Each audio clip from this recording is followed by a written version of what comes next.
The best of North Gippsland who battle for honour. NGFNL, it's my local league.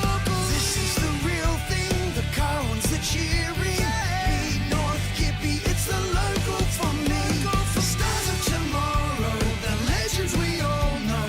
NGFNL, the local for me. The siren sounds, the ball hits the ground. Be North Gippy, it's the local for me. Good afternoon and welcome to the Tyers Rec Reserve for the big top of the table clash in the AGL Loyang North Gippsland Football Netball League. This is the Latrobe's biggest ever Blokes barbecue. You with Sports Stream Live. What a game this promises to be between TTU and Woodside. They met back in round one where TTU got the chocolates by 8 points. And before we go any further, it's a very warm welcome, as I do every weekend, to Matty Mosley. Hello, Brad. How are we going? Another beautiful day. Oh, how spoiled have we been? Every week. It is blue sky every week, but I can tell you, to the people that view every week, you're in for a treat today because TTU have been incredibly helpful and we've somehow got across the other side of the ground. So it doesn't matter how sunny it is, it's always going to be behind us, as you can see on the pictures there as the reserves are underway. And they're into the last quarter, and it's TTU 10-6-66. They lead Woodside 3-6-24 in the earlier game today in the under-18s. In what was a ripper in the end, because Woodside were up by a fair margin all day, and TTU come home with a wet sail, and 6-8-44 TTU, but they fell 20 points short to Woodside 10-4-64 in what was a ripper game. And the twos game here, Woodside took a while to score actually, and they've just started to come back a little bit. But we can say that there's a couple of players that are back here at Woodside. Lee Stockdale, probably most notable, having a run around the twos, Matty. Yes, give him a couple of weeks in the twos and chuck him back into the seniors. It just makes Woodside a bit more close to TTU, I think. Yeah, and as we talk about that, we can say that the other Stockdale is running around today. He's played the last 3 games. They had the bye last week, so this will be his 4th one. And he would have freshened up with that bye, Matty. So after coming back and playing 3 and having a freshen up, he'll be all right today. Yes, he had 6 months off prior, so he should be nice and fresh, leading into finals. They've done it well, those Stockdale boys. This is going to be an absolute ripper, this one. And, of course, there's other games going on today around this competition.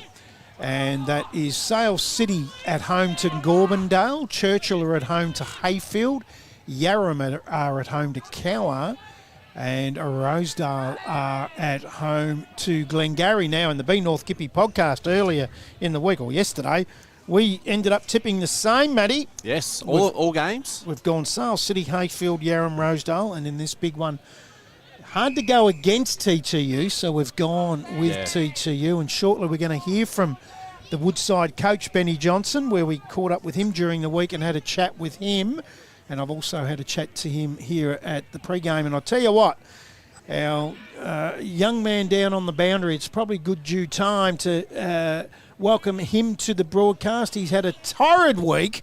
Very warm welcome to Kyan Jenkins. Afternoon, boys. Good to hear from you, Kyan. Now, what a week this man has had. Let us know what happened during the week, Kyan. We had a little incident at home with a house fire, but everyone's safe. Everyone's been moved temporarily, and we're all good. Unbelievable. Yep, unbelievable. He's got the Crocs on today because he hasn't even got a pair of shoes. Yeah, he doesn't have the full kit. Looks like a homeless kid out there. Well, basically he is, I suppose. I can stay there if you want. What was that, sorry? That's the interchange eventually. Oh, was it? Oh, I thought that was you. Yes, so how are we going? I mean, it's, actually, I'm not trying to make light of it, but if the way it's been so cold, it's probably not a bad time to have a fire. Yeah, it was a nice wake-up call. It was the best alarm clock I've had in years. It's unbelievable. You got the dogs out. He's a hero, you know. You got the dogs out. He is. So the dogs are good. That's the major thing there, Kyan. Yep, dogs are all good. Family's all safe. So we've been moved temporarily, but everyone's safe, and that's all that matters. That's spot on. Yep. Spot on, Kyan. And So we're going to get you from the waist up today, but I reckon at some stage we might get a picture of his These feet. Crocs. These Crocs. I do love a good croc. And being on this side of the ground today too, I must say, is we're right close to the toilets. And after last week... Oh, what a disaster last week was. Pretty happy about that, I can tell you. Apparently, Kyan's mum wasn't that impressed with the word dump. Well, it's back. It's back. Now, Kyan, we've got a treat with you today. We're trialling something, and quarter time, you're going to grab the Woodside coach, Benny Johnson, as he breaks and have a quick chat with him. Yeah, it'll be interesting, obviously, trialling some things before finals. Be good to hear from Ben. Earlier in the year, Woodside did get up at quarter time, then get overrun. So hopefully we get good to get a bit of insight from the huddles. I've got to say, you've got a very good work ethic, young Kyan. How you are here working today with what's happened. Credit to you. It's unbelievable. Was it what day was it again? Wednesday? Thursday morning. Thursday morning. It's only a couple of days ago. 48 hours. Yeah. And he's here working. That is unbelievable. You're an absolute ripper. And just for the people that are watching and listening, I'll tell you what happened. I had a meeting with Kyan on Thursday afternoon. And I was in Traralgon and Morwell for the day and doing some work. And I was going to come back into Trafalgar and catch up with Kyan and just go through a few things. And I shot him off a text. I said, mate, I'm running really late. I don't think I'm going to get there. And he hadn't texted me. He was fine to have this meeting. Yeah. And he sends back the text. This is how committed this young fella is. He sends back the text, oh, probably a good thing, Brad. I don't know if I would have made it because the house is burnt down. And I remember when you told me this, I was like, what? It's What is going on? So to your mum and dad, we did send out a thing through the podcast yesterday.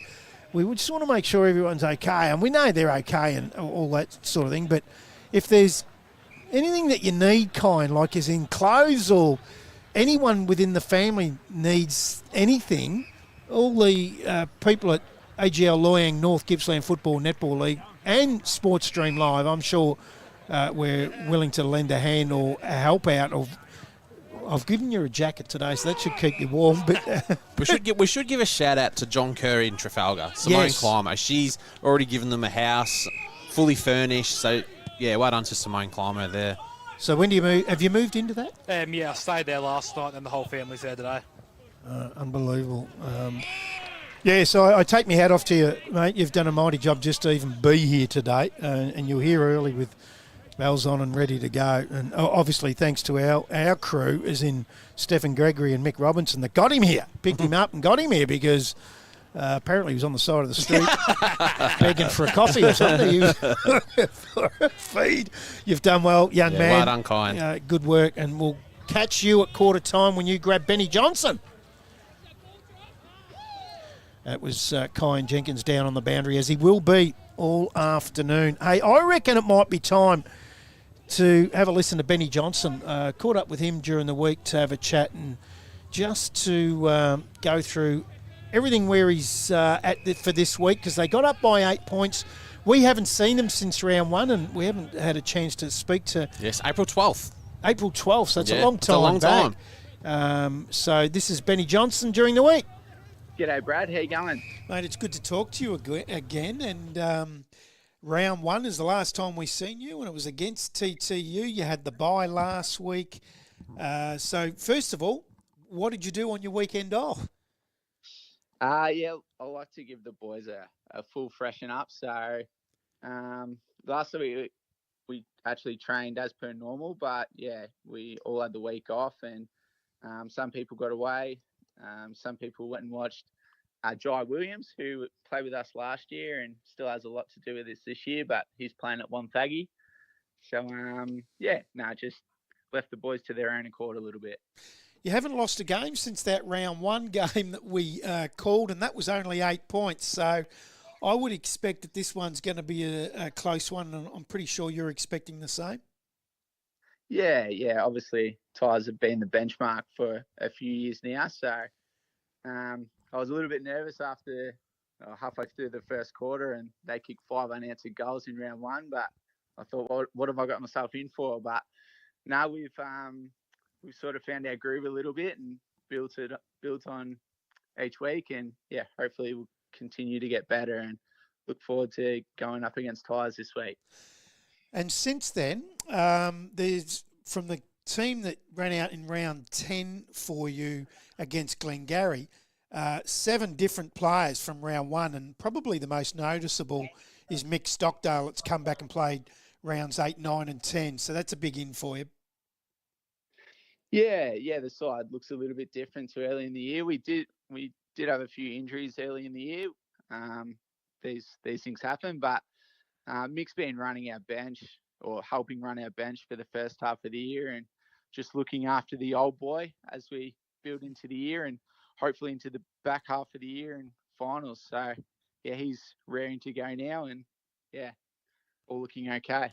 Both sides have got some goal kickers. Mick O'Sullivan's kicked 36. The one that's not surprised me but might have snuck up on a few people is Zach Richards. It's got 31. Yeah, we've been stoked with Richo this year. He was one of the unlucky boys last year that unfortunately missed out after playing most of the year in the seniors. But the way he's responded has been a huge credit to himself. So there's a lot of very happy people around the club. Very proud of the way he's responded, and yeah, we're stoked that he's going so well this year.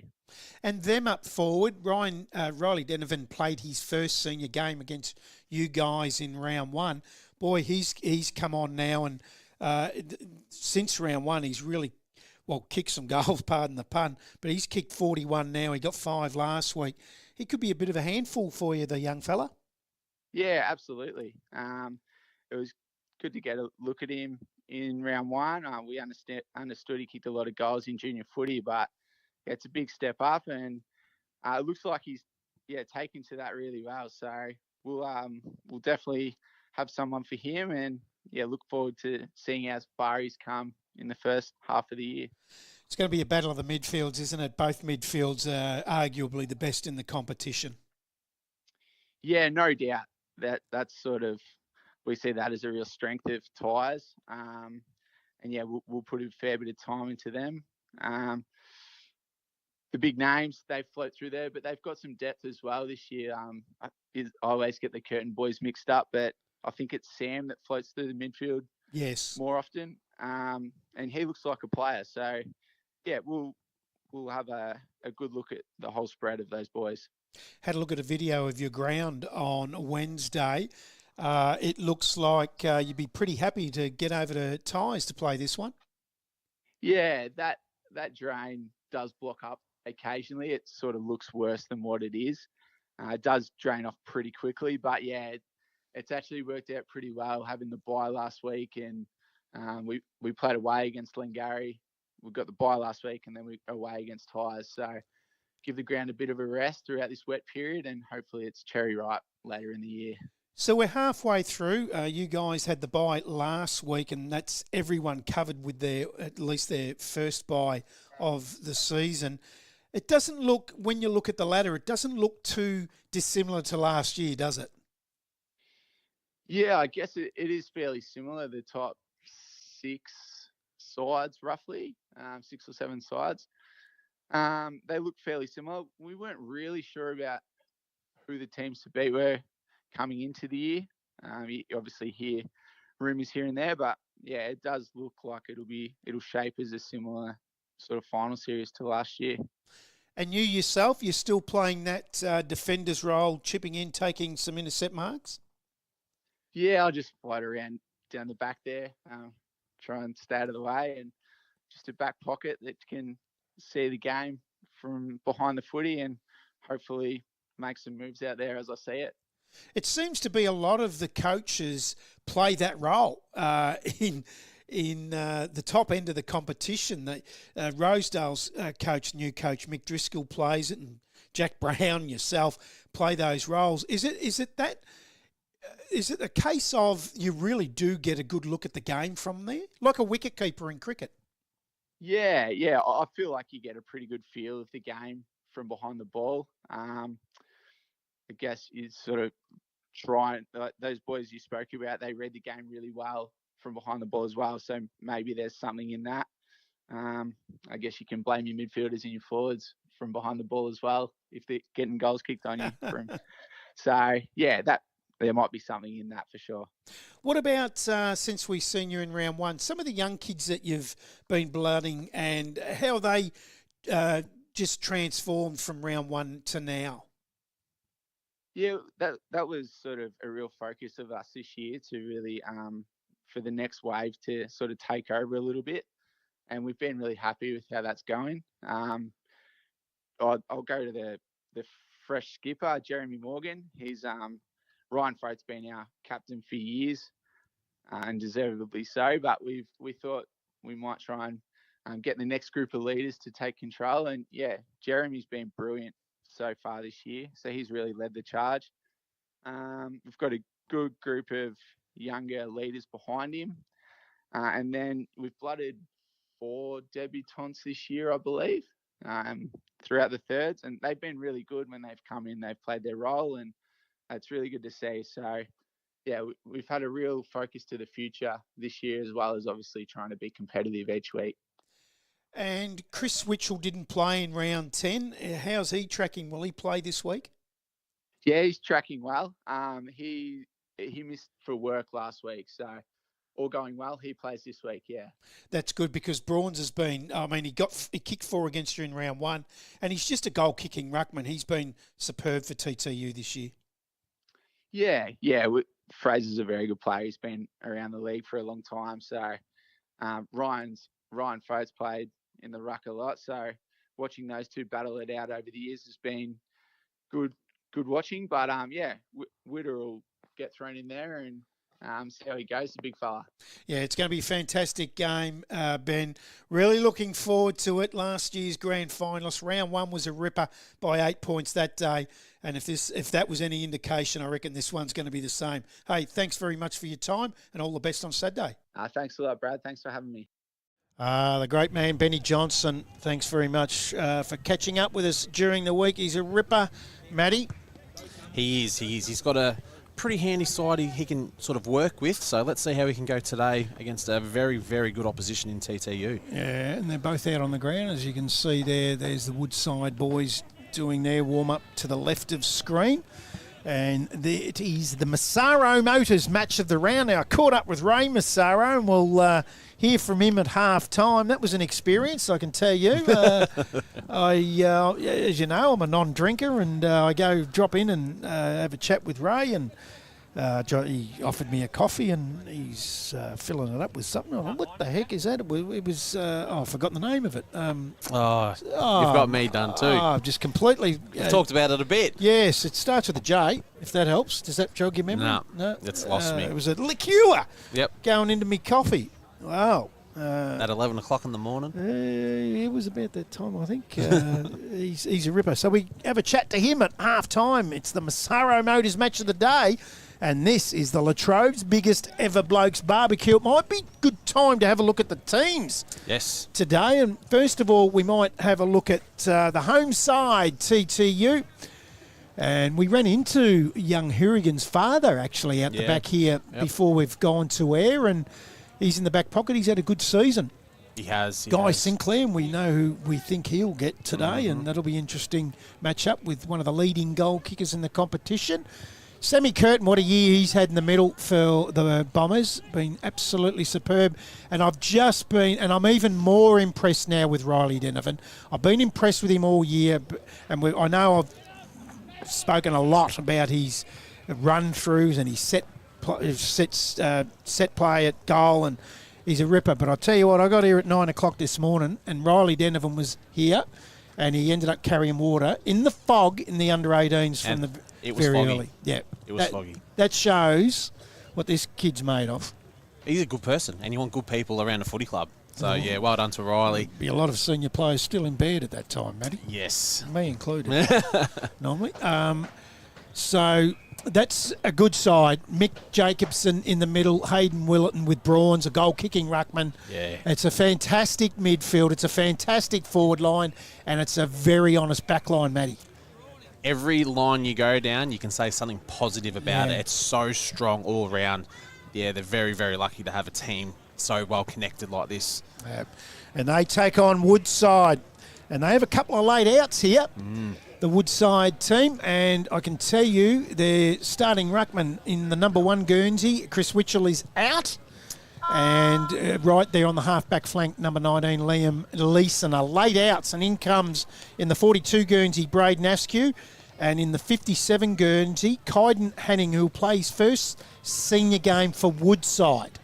Okay. He's played in the old, what's the old one they played up the road? Alberton. He At played the DW. there. I think he played up The there. Allies or something But like this is his first.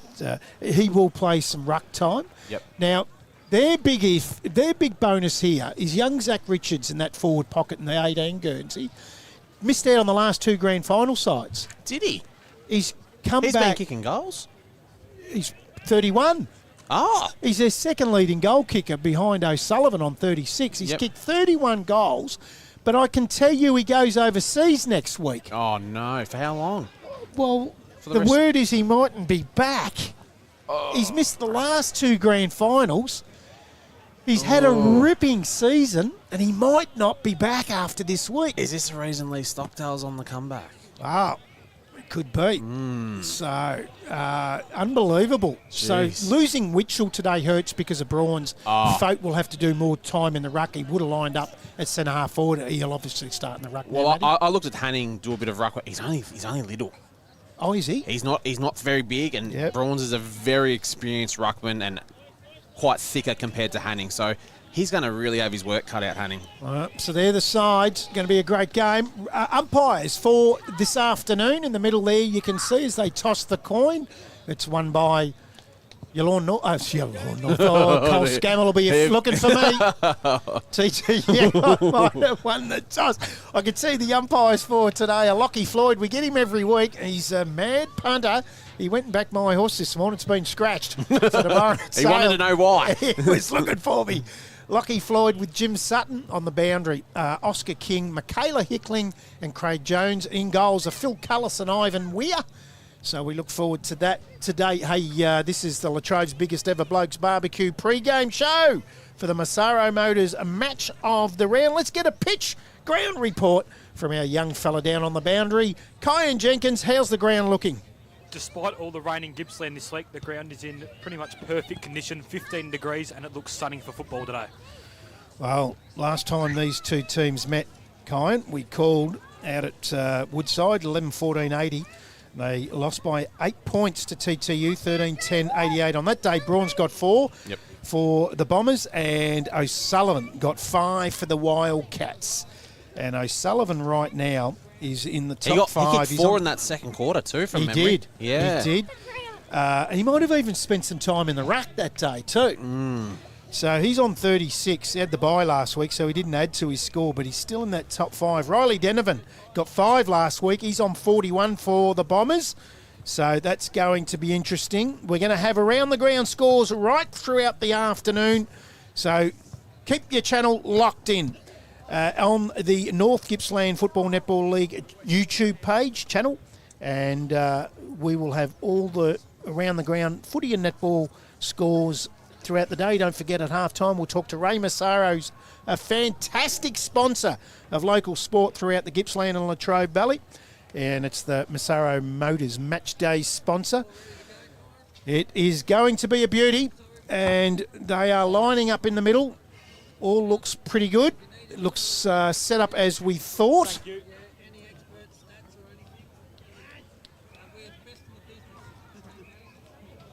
So, Braun's in there for the Bombers.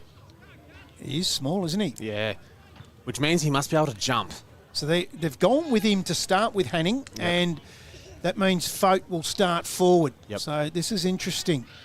Mick Jacobson, who's that? Is that Morgan with him? It is. Yeah. Gee, I'm looking forward to Good that. match up there. Jacobson and Morgan both in fantastic form all year. And Willerton, see if you can pick up who's got Willerton there. I reckon actually that might be Cam Whiteoak. It is in the sleeves. And Matt Dyke on the other side there. Wow. Good Right. midfields, both sides. And we're underway. That was the Latrobe's biggest ever Blokes Barbecue pre-game show. Comes to ground. Jacobson holds the tackle, but umpire says too high. Umpire Jimmy Sutton. Free kick goes to Hard. for the Wildcats. Goes inside. Brown's there. Mops up. He'll do this all day. Goes to the outer side. Bouncing ball. Duncan can't collect it. Again, they just go in over it. It's going to trickle out over the other side of the ground, over the boundary line. Right under that, or right beside that Massaro Motors Kubota sign. I can tell you, Matty, had a bit of fun on the tractors there during the week. We didn't get that on camera. We weren't allowed to. That doesn't surprise me at all. It was a good day. The Bombers go forward. Big kick. Or Woodside. Oh, he's fallen over. Dropped the mark and just gives Denovan the opportunity. Paddles it to himself. And he's missed to the right, though. So the first score on the board for the afternoon goes to the Bombers, and it's a minor score. We see Toddy Parnell pacing the boundary there, the footy manager for the TTU He's a busy side. man. He's a busy man, all right. This will come back into play, and that is Mick Stockdale that's going to take the kick. Good to see him back. The Wildcats goes out to that outer side, goes to ground. Curtin, expect a lot from him today. We'll have a boundary throw in, outer side of the ground. So, bit of an arm wrestle early, was as we expect. Beautiful day. Ground is in fantastic condition. Curators here at the ground should be congratulated. Gets the ground. Savage gets a quick handball out. Free kick to Willington. So Hayden Will, is his distance there? Oh, he's going to quickly play on and square this to the... look at the kick! Doesn't get over the top. Good defence. They're able to get the handball out now. Shields gets around onto the left foot, lowers his eyes. Pack of players comes to ground. Quick kick from Woodside. Benny Johnson, was it? Into the middle of the ground. Bombers there, all wrapped up. And the umpire's going to come in and take a bounce down as Savage gives it back. And it's Bruins and Hanning going up in the ruck. One there by Hanning, gets the ball. Hayden Willington, as he does all day, at the bottom of the pack. And that ball is not going anywhere, and we're going to have a ball up.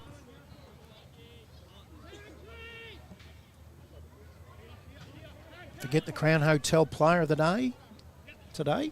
Yes. Hayden Willington yet again got the ball, nearly dropped the ball, but the umpire said play on. And we're going to have another ball up. That's the reason I brought that up, Matty. He's won a couple. Good play, Hayden Willington. Yes, yes. Ball up again, and Hanning really, he's got a good leap on him. Yes. Ball comes out. Got first time looking forward there for Woodside, but it's Brown and Mickey there, and they'll be there all day. 2-on-1, but really well trapped there by who we got there is Morgan, but it's TTU getting the ball, and it's going to be a boundary throw in. No, it's not just yet. The Woodside do very, very well, and they look there for O'Sullivan, but Sinclair's there as well. And Sinclair will probably tap this. Oh, no, he plays on and kicks. Does superbly there, Sinclair. Getting it out of their defensive 50. But it's going to come straight back in there from the Wildcats. They were looking for O'Sullivan, but he didn't want the ball. And they come out and they got Duncan there. And there was nearly a high tackle there. Well, it certainly was. Umpire Lockie Floyd, the punter, has given that to the Wildcats. Comes back now. Stockdale, geez, they don't want to let him be on his own for too many times today. Stockdale, high ball. Brown's at the back. Can't take the mark. Comes off the hands of Savage. Jacobson takes it. Long left foot. High out towards the wing. Oh, just not reading it too well there. It was... And again, number 2, we're going to have to find out who that is, Matty. Yep. There's a couple of jumper changes here for the Wildcats. Love it when they do it to you. So now Morgan. Quick kick up towards the wing. Bouncing ball. Oh, gets through Curtin. And then he lays the tackle on Morgan. And we'll have a bounce down centre wing position out of side. And that's Adam Jansen in the 2, I think. He was listed as wearing the 39, but I reckon that's Adam Jansen in the 2. He's forgot his jumper. And it happens a lot. Had a lot of the ball early as Cam Whiteoak. He goes up towards Morgan. Shields, dives, handballs out. Brown drops the ball. Now, Woodside going towards the centre. They've turned it over, though. The Bombers Oh, Go no, straight here we up go. the middle. Here they go. Brawns feeds it off to Willerton. Takes a bounce. No, he doesn't take the second. Goes towards 50. Goes for home. And he was stuck in two minds, wasn't he? Didn't have the legs on it. Yeah. And Dan Misson takes the mark. Yes, and Missing looks inside in the back 50 and finds another Woodside player there, and it's White Oak again. You're going to have to start doing something about that, the TTU boys, and Woodside are out, and they are really taking the game on, but he's fumbled the ball, and Hayden Willerton. Gee, that No, was it wasn't dangerous. That was It was savage. And it was savage. Yeah, it was very savage, and he's been given a card here as well. Not surprised. Yep, so he's got 15 minutes off. So this is going to be interesting for Woodside. That's 17 v 18. They've really got to take their chance here. Super, super important. I'll go as far as saying that I reckon he's been reported because he's just had a chat to the Woodside player. Yep. And a 50. I think he might have been reported for that. Yep.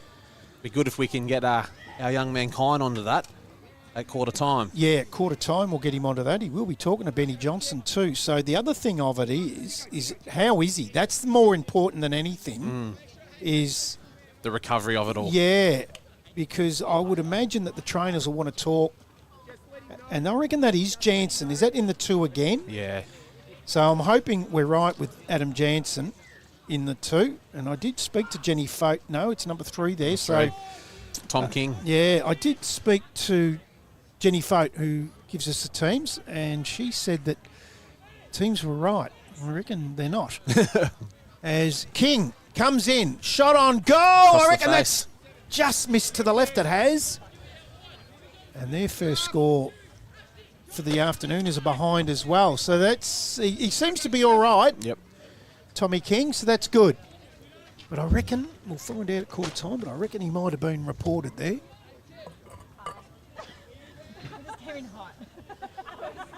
No. As we get every week, someone finds our effects mic and sits right on it to have a chat as the ball comes out over the top now to Goddard. Goes up the wing, he's turned it over. Morgan just chops it off. And it's right in front of the Sports Stream live commentary box. Yes, and it's Morgan. Goes for another chip kick, and he does it very well. And it's Tom King again. He's trying to direct traffic. They'll probably be looking there for O'Sullivan. And he does. He kicks long. He nearly had it, but falls to ground. And we're going to have a boundary throw in. We've nearly gone 8 minutes into the first quarter. We're still yet to score, a goal for each team with only 1 point each on your Finch Cafe scoreboard. Bit of a tight tussle at the moment here, Brad. It is. It is. We expected an arm wrestle early. Yeah, we did. So, Cats will come out towards the boy again in Wide Oak. Jeez, he's been good He's early. been busy. So we'll get a bounce down here. I've got a dislocated finger coming off here. Oh, yeah. Oh, shocking injury. We were talking Yeah. about this earlier, off air, about fingers, and Brawns takes the ball out of the ruck. It's Shields too. Can't afford to have him off for too long. Let's hope they can pop that back in. And just running straight onto the ground was Moy. And he's going to get the free kick here. Kicked 5 last week, 4 last week. I think he might have kicked Paddy Moy. Gets short to Goddard. He's again looking for Willerton short. Oh, need right in the head. Good call. That would have hurt. Yeah. Was that purely accidental? But It was. Yeah. Just the momentum. And I reckon and we're going to go with Adam Jansen in the 2 anyway, until we find out any different. So Willerton up towards inside 50, flying pack of players, and comes off the hands of Brawns, is it? And goes towards the boundary with the boundary throw in. Love the matchup here with Ryan Fote. I think that's a great matchup with Zach Kilgour. It'd be a beauty. Zach Yeah. Kilgour coaches the under-18s. I didn't know that until as this well. morning. Yep. Yeah. So in it comes. Brawns just shoves And that looks out of the weighing as a flying shot at goal. Misses to the right, but taken in the last line of defence was Luke Johnson, the brother of the coach Ben. They go to the outer side. Bouncing ball. Duncan's there, and so is Jansen. That's Ashton Jansen. Comes off. Oh, no, it's going to be a free kick. It's going to go to the Bombers. They're going to square this up to Caleb Mitchie, and he has it on the left half forward. Yes, Caleb Mickey, normally a beautiful left foot kick. Drives it long into the forward 50. Does look for Denovan there, but Brawns there, but there was 3-on-1. Sort of a poor kick in the end. And they do a little chip kick there, and it goes to Johnson. And they're going to switch the play again, and it is risky because Mick Jacobson's there. Too much on it for Morgan, didn't Yes, it? and they've turned it over inside their defensive 50. We're going to have a boundary throw-in. Anything down there on the boundary, Kyan? Not as of yet. Very, very physical game. A lot of tired and sore bodies walking off after 9.5 minutes. We have a boundary throw-in here, and that's Brawns. He's going to be too big, too strong there for Hanning in the boundary throw-ins. So they're going to have to do a lot of work there for the Woodside boys and the on-ballers. You're a big man, Matty, and you would have rucked a fair bit in the forward line at times. Absolutely. Does Hanning have to come from the side and leap into him? He can't go body at all. There's no body work, especially against. That's better, a lot better. And we're just going to have another ball up here. It's very scrambly here in the defensive 50 there for Woodside. Who's this playing into the hands of right now? Woodside? Well, pressure in the forward 50, if they can keep it in there, normally teams break. They normally score. So we'll see how that pans out. But they're doing well so far, Woodside. And they've got it out. Kick it more to centre wing. Looking for O'Sullivan, and he's given away a free kick there, Sinclair. Not a lot in it. But it is a forwards game, isn't it, Brad? Ah, yes. Midfielder's trophy, the best in the competition. Don't worry about that. So they go short to the big fella, Ryan Fote. But his 250th game a few weeks ago, the big fella. No fuss and not much Oh, he's turned it fanfare. over. He's gone short. Gee, was it 15 as Jacobson just chipped in front of Matty Dyke? Wants the middle. He's going to turn it over too, and he's put it straight down the throat of Jansen. That's Adam. Quickly plays on. Long kick towards O'Sullivan. They come from everywhere and spoil. Gets to the ground level. Can't be taken away by Braden Askew, who was a late in for the Wildcats today. He was on the golf course this morning when he got the call. Oh, really? In the fog. How can he find his ball? He'd had a 71 off the stick and was very happy as Fote takes it out of the ruck, gets it towards Askew, the man that we speak of, has his kick smothered, quickly kicked away for the Bombers. Still inside defensive 50. I thought that hit the ground, So but did I. I'm not the umpire. So they'll go across. There's Moy under the scoreboard. Another chip kick. They like to play this possession game coming out of that area. They find Caleb Mickey. Kick smothered on Sinclair. Now they're away. The pressure's been good for the Wildcats early in this game. Oh, what a great mark that was. Carrigan just knew everyone was coming at him, but he just dived at it. Did Liam Harden. He was hard at it. Short in and finds his teammate in Ethan Stevens. Yes, Ethan Stevens gets the handball, and Mick Stockdale kicks into the forward 50, and it's a beautiful looking kick. And he was too big there. Was Luke Johnson against the smaller player in Willington. And he'll go back and try and kick Woodside's first goal of the day. It's taken 13 minutes. Yeah, it's a game of chess. Finch Cafe's scoreboard we thought might have been a bit heavier than this 13-minute mark in. As he comes in for goal. We'll kick it at probably about right on the 50-metre line, so it's going to take a beautiful long kick to get through. And he's played on. Towed that. Yeah, and it's gone to the left side of the goalposts, and another behind. 13 and a half minutes in. It's Woodside, 2 points to the TTU, 1 point. Sam Curtin coming back on, Matty. With that finger. Was it Sam Curtin with the finger? I thought. No, it was Shields, sorry. Yeah. Yeah, so he's still yet to come back on. So hopefully they've got that back into place, and he'll be all right to go again.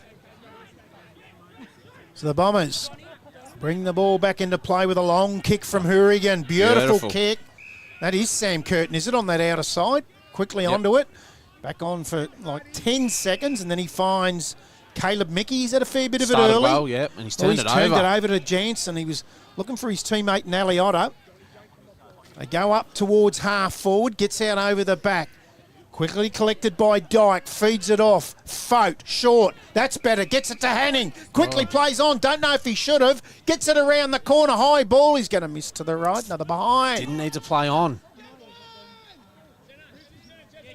So we've gone 14 and a half minutes without a goal on the Finch Cafe scoreboard. Yeah, with Woodside's entries, they're too shallow. They need to be another 10 or 15 metres deeper into their forward 50. Geez, you like this man kicking in, I was going to say, and he's turned that one over looking for his coach. No, it wasn't. It was Sinclair. He taps it on. Again, quick tap on. This that is was dangerous. Sinclair. Now it comes back. Sinclair again, the brother of.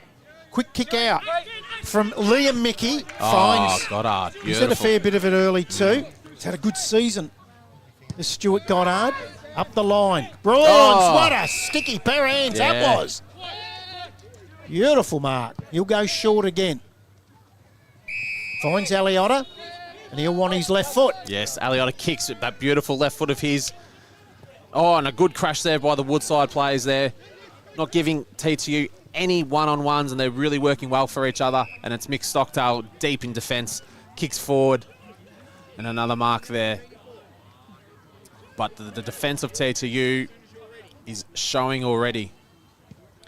Looks for the inside, and it looks like it's going to be a turnover, but it's really well done there by Woodside. Oh, and that is a high tackle. She's a good player, Morgan. Yeah. And they want to move the ball quickly, and that's exactly what they do. But this could be very dangerous with Kilgour coming, but he's overcommitted, and they are out, and it's Jansen. Doesn't honour the lead of O'Sullivan, and he's not happy with it, and he's turned it over straight back down to the coach of TTU in Jack Brown. He'll do that all day. Yeah. You've got to lower your eyes. I'll be very and hit up. disappointed if you're Michael O'Sullivan. Chips it there to Hourigan. Don't know if that was a 15 metres, but the umpire has paid it. Doesn't have a lot to kick to, so he's going to probably have to kick down the line. And that's what he does. He looks for Brawns, but it's Brawns and Fote. They do really, really well there, Woodside, with Willerton there. And, he nearly done dropping the ball there. Nearly did too much. And Brawns is trying to get it out. They just need to get it out of that dangerous area, and it's Mick Jacobson on the right side. Have a look at that. Left or right foot, it doesn't matter with him. They look inside. Probably a little bit too high, but he still has plenty of time. And they're really going wide, and that's Moy on the other side of there off the ground. And he looks inside. Oh, beautiful, and it's Duncan. And it's very, very congested what he's trying to look into, so that's why he has to go wide. And it's the other brother in Mickey. Very, very solid player. They still don't have a lot to kick to. There's 17 players behind this ball. Sorry, in front of this ball. So you've got to really make sure you're kicking it perfectly here.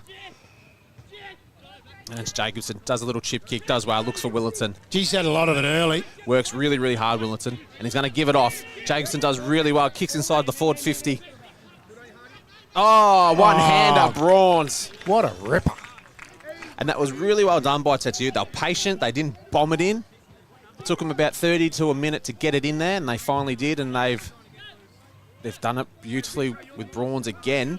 Tell you what, if you had told me before the game it would take 18 minutes to kick the first goal in the first quarter. Well, he's got to get it first, Brad. You're backing him in. Backing him in. Don't worry about that. He's the best goal-kicking ruckman in the comp. Yes, he's a very, very good footballer. And he comes in, Brawns. He's missed it. No, they're going to give it. No, he's missed. You've jinxed him, Brad. Unbelievable.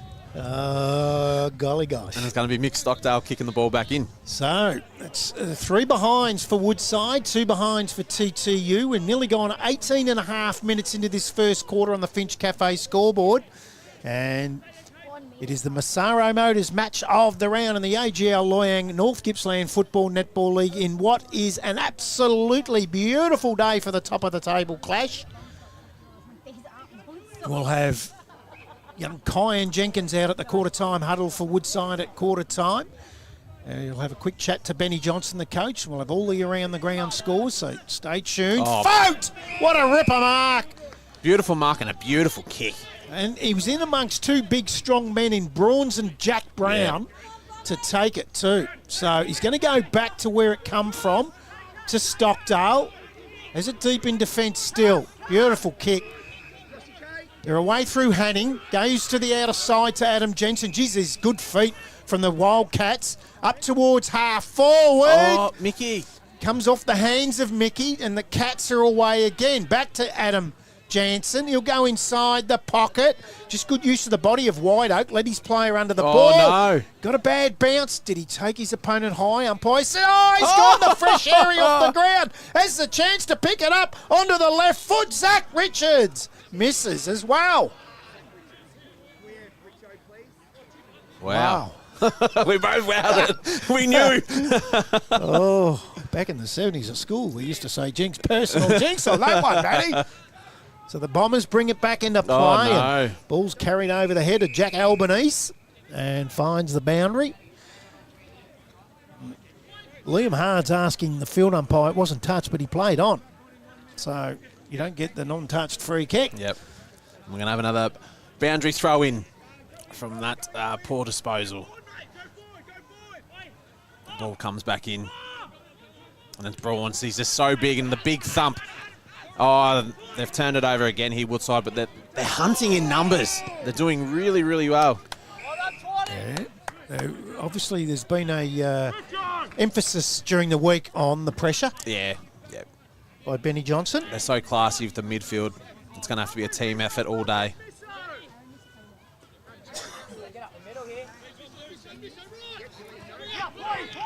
And it's Twite. Looks inside, and he's going to turn it over again. How much of the ball has Adam Jansen had? Yeah. Who's going for me, Dad? And that's another mark there by Woodside. And they're going to go for Stockdale. They'll do this all day. They'll try and get it in his hands. They're two big losses for the time right now coming to the bench in Liam Mickey and Hayden Willetton. Yeah, and then we heard Hayden. He wasn't happy who was coming on for him. So it's a bit all over the shot here for TTU with playing with one man down as well. And they've come back to reset. And they've done the switch, and they've looked for there in Johnson. Johnson has the foot. He kicks on his left foot. Really makes their player work in Hanning. And Brawns is right there. But he's done well in the end, Hanning. Oh, Donovan, well done. He done really well. And I reckon Moy was trying to jump onto the boundary line there, but he just quite didn't get there. So Donovan's playing behind the ball. He's limping towards the boundary. Yep. Just keep your eye on that, Kine, and let us know if you can see what that is as he limps off for Goddard. We'll have another ball up just inside the boundary line there. And it's Brawns and Hanning. Hanning's actually doing a really good job at the moment. But there's a big hit there off the ball. And it's going to go to Woodside. And it's Jeremy Morgan. Another forward inside 50 coming in here for the Wildcats. Goes long and deep, but there's Kilgour and Brown. No one sort of grabs it, and it hits the ground, but it's Brown with the ball again, and it's Kilgour with the ball, and we're going to have a ball up deep inside Woodside's forward 50. Nearly 23 minutes in the first quarter. Looked like a right thigh, did it, Kine, down there on the boundary? Looks like almost an ankle to me. He seems to be walking a lot smoother now. Just some more news. Justin Savage has entered the game after his 15-minute sin bin, so back to 22 on 22. He's entered back onto the ground, you said, did Yep. you? Yep. Yeah, and I don't think Woodside have taken full of chance of that either. No. So Jacobson round the corner on the right foot, bouncing ball. Hanning gets his fist to it. Morgan can't pick it up. They're away now. The Bombers. Oh, great smother by Morgan. Or Jansen, I reckon that was. Again, Adam Jansen laid that smother. The Pies pulled a free kick. Going to go to Dyke. Go short. The Wildcats just outside 50 late in this first quarter. And Keem White Oak will get a chance at this, and we're 23 and a half into this first quarter with not a goal kicked by either side. Who would have thought? So White Oak. Oh, no. He was hit after he kicked it. There's nothing in it, but it's there. Just a bit silly.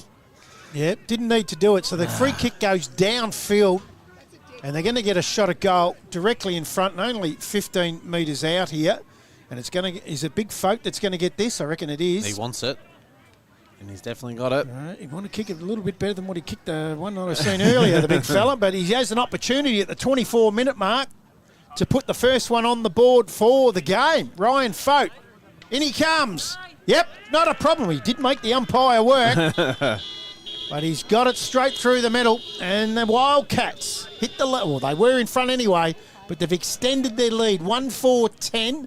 They lead TTU 2 behinds, 24 and a half gone. First quarter, that's on your Finch Cafe scoreboard for the Massaro Motors match of the round. Jeez, when was the last time you reckon TTU go goalless in a first quarter? It'll be a while. Oh, wow. Yeah, that's a good question. We might do a bit of research. I'll get back to you by about round 18 on that one. But yeah, you're right. It'd be a while. It would be. Because they've been so dominant for so long. So it'll be a happy Benny Johnson that Kyan might be talking to at quarter time, which is always handy, Kyan. Yeah, it always is. Never fun speaking to an angry coach. Morgan, outside, check side, looking for Stockdale. Bouncing ball, Mick Jacobson. Oh, the handball's not good looking for his brother and James, and then a big tackle from Josh Kennedy on him. Yeah, James wouldn't be happy with that. Look after me. That's right. It's the old backyard days. Brawns and Hanning. Oh, Hanning got wrong-footed there, and Brawns gets a tap out the back, but it's going to be taken away by King. Gets the right foot check side, wants the boundary and gets it 50 out from their goal. Umpire will throw this in. That's young boundary umpire Michaela Hickling. It'll throw this back into play. 50 metres around from the Woodside goal. They lead by 8 points. Brawns has it snatched away from him in the end by Hanning. You'd think it'd be a short quarter with only one goal being scored too. Hasn't been a lot of stoppage. I Nah. mean, the send-off might take a little bit of overtime as Brawns takes it out of the ruck, but geez, they're well pressed up. The coach Johnson gives it off to Stockdale. Got some experience off half-back there, the Wildcats today, and Sammy Curtin takes a mark right on half-back for the Bombers. Curtin doesn't have a lot to kick to, so he does a little chip kick looking for Willerton, and he does. He hits him well.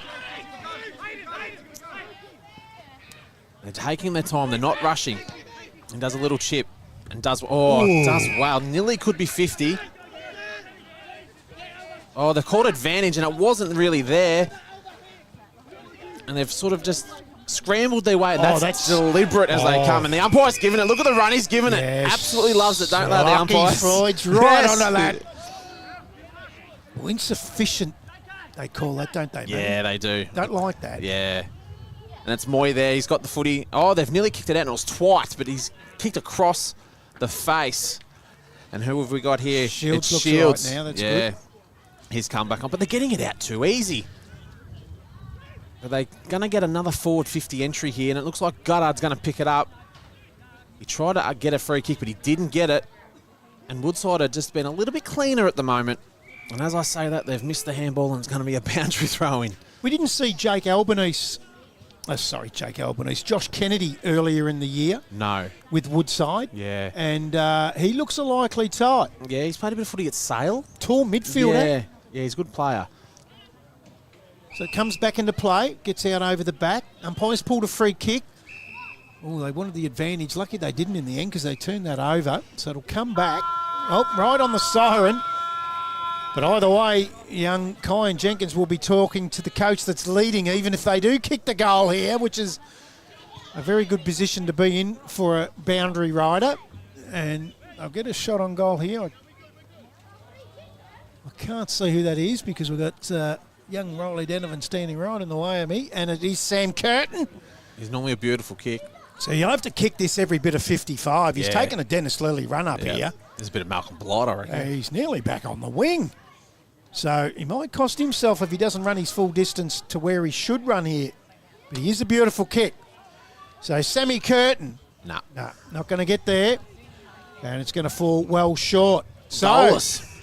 At quarter time, TTU 2 behinds trail Woodside 1-4-10.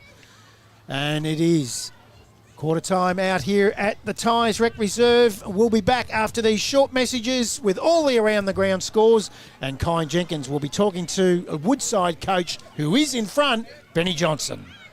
BP to Ralgan East, day or night from few to a feast. BP to Ralgan East, from a wicked brew coffee to washing the beast. BP to Ralgan East. Water. It's a part of life and we all depend on it. We spray it and play in it. At Davey, we move it around, clean it and provide the right pressure at the right time. To help you do this, run one of these and wash her. We're Australian made and made for Australia. So when you depend on this, need to do this, or just want one of these, you can depend on Davey.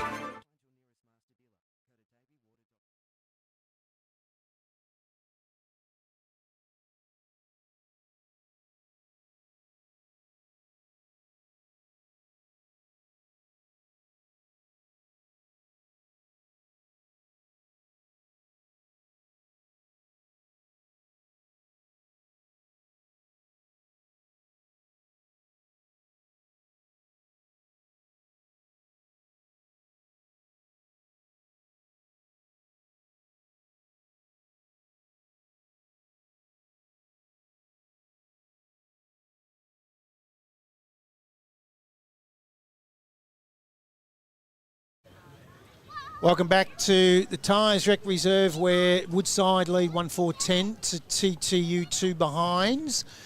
They're still in their huddles. Now, Matty, you got some around the ground scores? Yeah, I do. It's Glengarry 3-2-20 to Rosedale 3-2-20, which is a little bit of a surprise there. And it's Yarram 2-2-14 to Cowar 5-1-31. Don't have any scores for Churchill Hayfield. And it's Sale City 6-2-38 to Gormandale, just a solitary point. Wow, that Glengarry Rosedale all evens. I know it's only early, but Glengarry are injury riddled. That's a really good effort by them to quarter time. It is. We're still working madly to find out when the last time TTU were held goalless at quarter time or in any quarter in the competition, and it's definitely 2 years we're going back so far, and it hasn't happened. So we'll continue along that way, and we should get back to you shortly. As you can see, there the Woodside team in their huddles. Benny Johnson looking at his board, and we will have him as they break. I'll just see if I can get some netball scores for you for the afternoon. And what a beautiful day it is for netball, and there's a good crowd here at this one, that's for sure. And I can tell you that Rosedale are 20, Glengarry are 10, Gormandale are 15, Sale City 13, Churchill are 12, Hayfield 6, and in the one here, at quarter time, it's a close one as well. Woodside are 11, and TTU are 9 in the netball around the grounds. So, Matty, right now, normally we go through the goal kickers, and it takes us a while, but I can tell you, the goal kickers for Woodside are Ryan Fote. And that's it for the day. Yeah.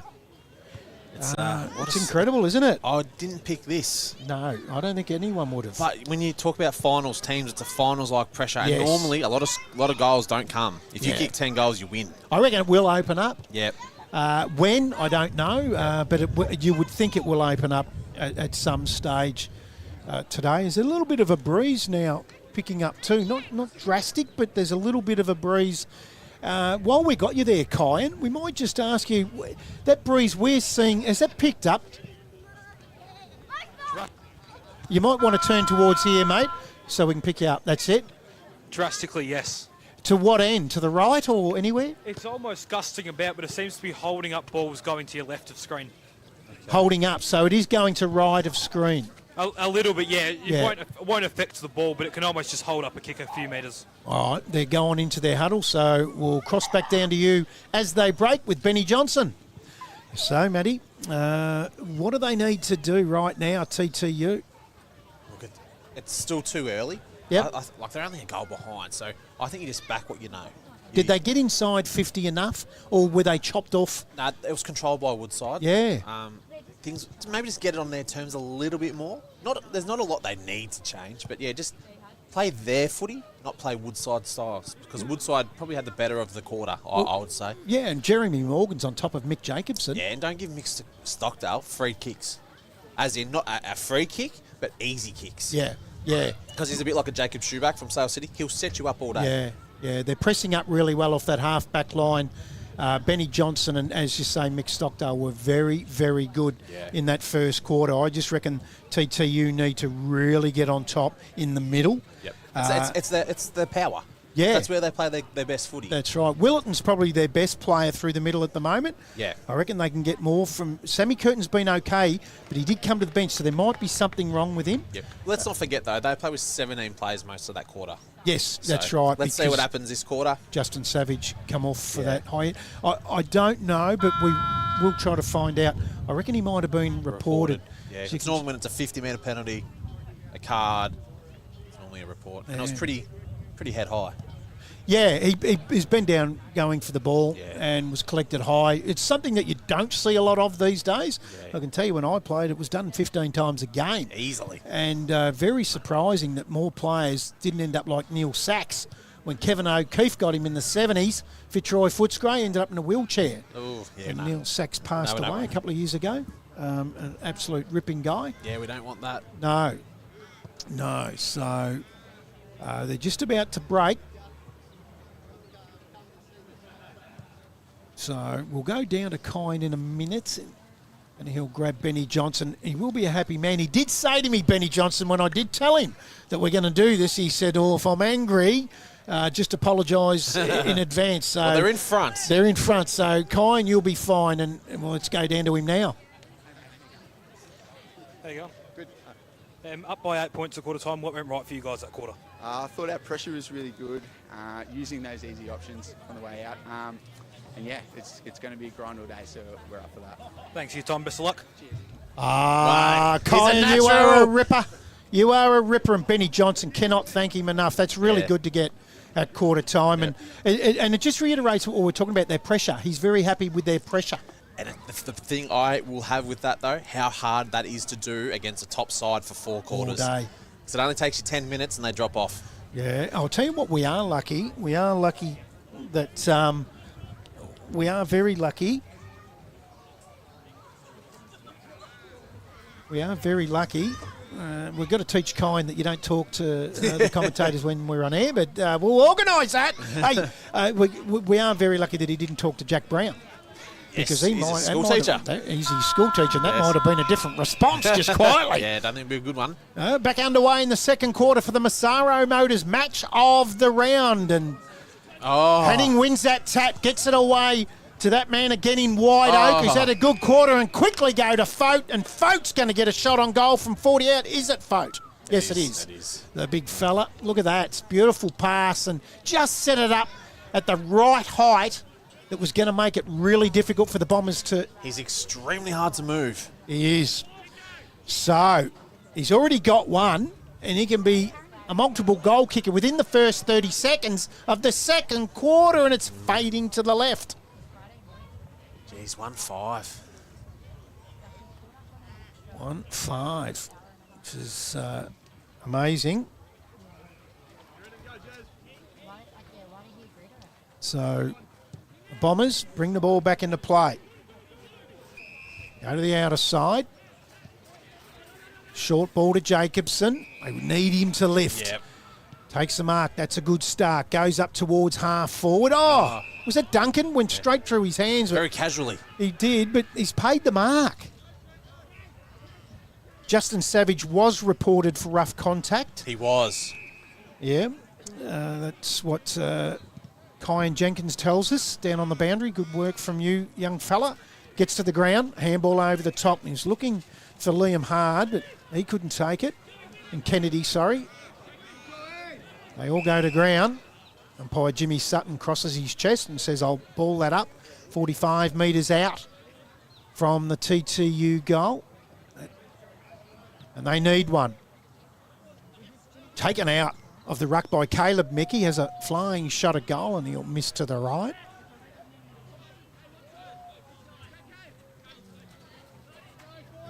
And it's Woodside that's going to come back with Mick Stockdale. He'll be doing the majority of the kick-ins today, as he's got a superb foot. Oh, and he goes to bounce very, very early.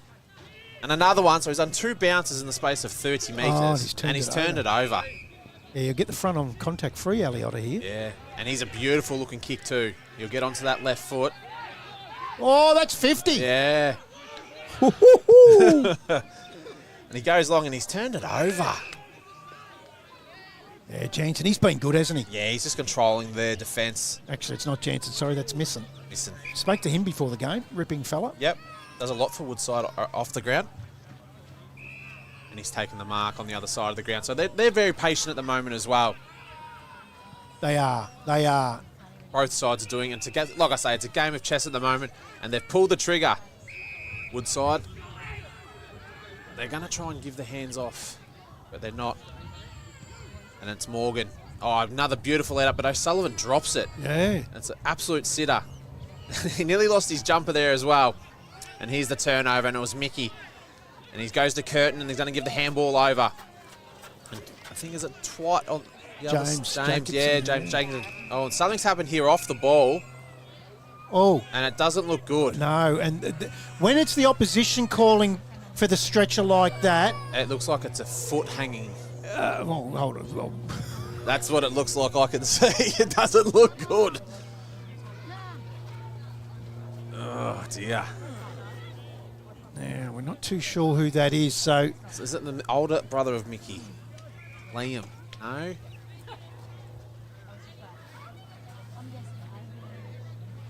So this will No, it's take. not Liam. Oh, he's punching the ground as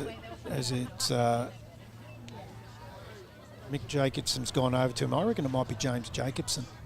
You're joking. I might we'll just keep an eye on it, but No, James is running just past there now. Is he? So he's just in the middle of the ground. okay. So I won't guess at all because We don't know. someone might be watching that's family. Yeah. He's in good hands, and Let's hope for the best. it's not a head injury or anything like that. It's a leg injury. Yeah, it's definitely a leg.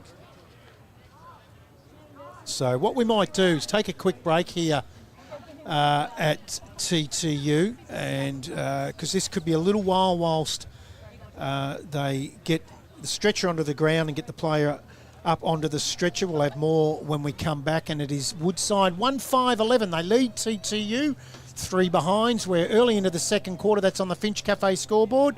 We'll be back very shortly. BP to Ralgan East, day or night from few to a feast. BP to Ralgan East, from a wicked brew coffee to washing the beast. BP to Ralgan East. Water.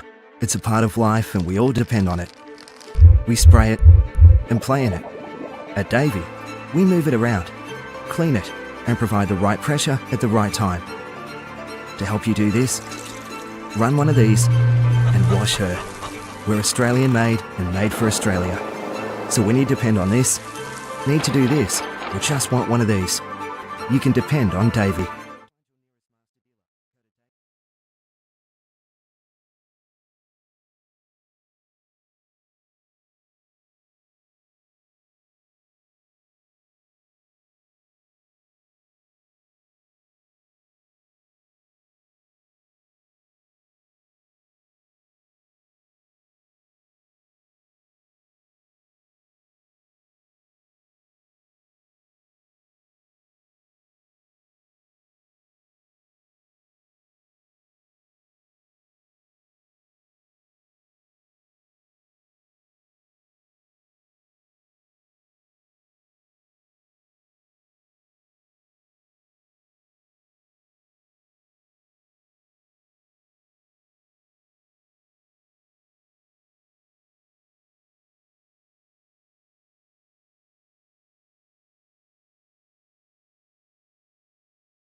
Welcome back to the Tyers Rec Reserve. We can tell you it was Caleb Mickey. They've got him. They're bringing him off the ground now. Just a leg injury. His parents are with him. His brother was over there. So we'll keep you updated. But all the best. All the best, to Caleb. Yep. Never like seeing that on a footy field. Didn't look good from the start. No. So this will be a long quarter. It's 1-5-11 Woodside, 3 behind TTU. It's now 12 minutes. The incident happened at 4.5 minutes.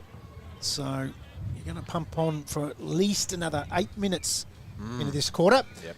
Umpire Jimmy Sutton will bounce the ball on the outer side in between wing and half forward for TTU. Morgan gets it at ground level. He's taken to the ground by Sammy Curtin, and I reckon it's going to be a slinging, dangerous tackle here. So Morgan quickly gives it off. Just dropped, did Ashton Jansen. Let Curtin in, but Morgan goes in and butters up, gets a dribbling kick into the middle. Really Dyke. well done by Dyke, and pirouette. It's very willing in there at the moment. We'll have a bounce down, centre of the ground. It's the Wildcats by 8 points. Brawns. Jacobson, he's wrapped up by Hanning. And again, we'll get another stoppage. So just the one goal kick. Yeah. That was Ryan Fote late in that first quarter. Brawns, beautiful backhander, does it a lot. Yeah. Curtin onto the left foot. Benny Johnson's there.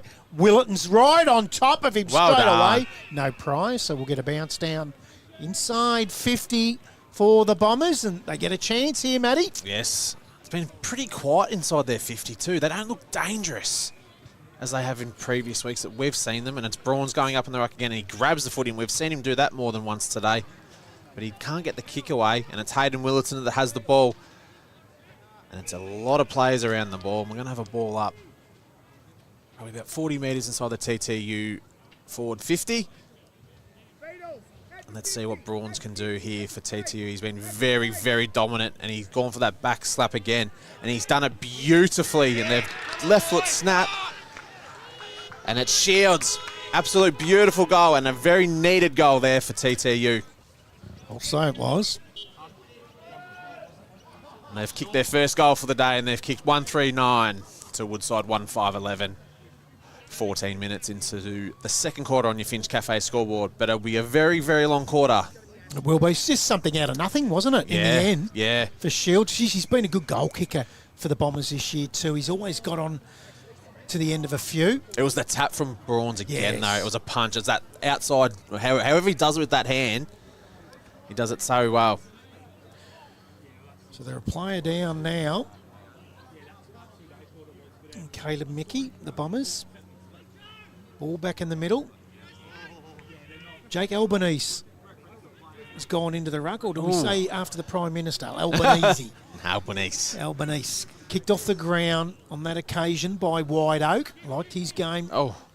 James Jacobson's there, but his teammate on the left foot up towards the wing. Good punch from behind for the Bombers by Will Curtin. They're away here. Go up towards half forward.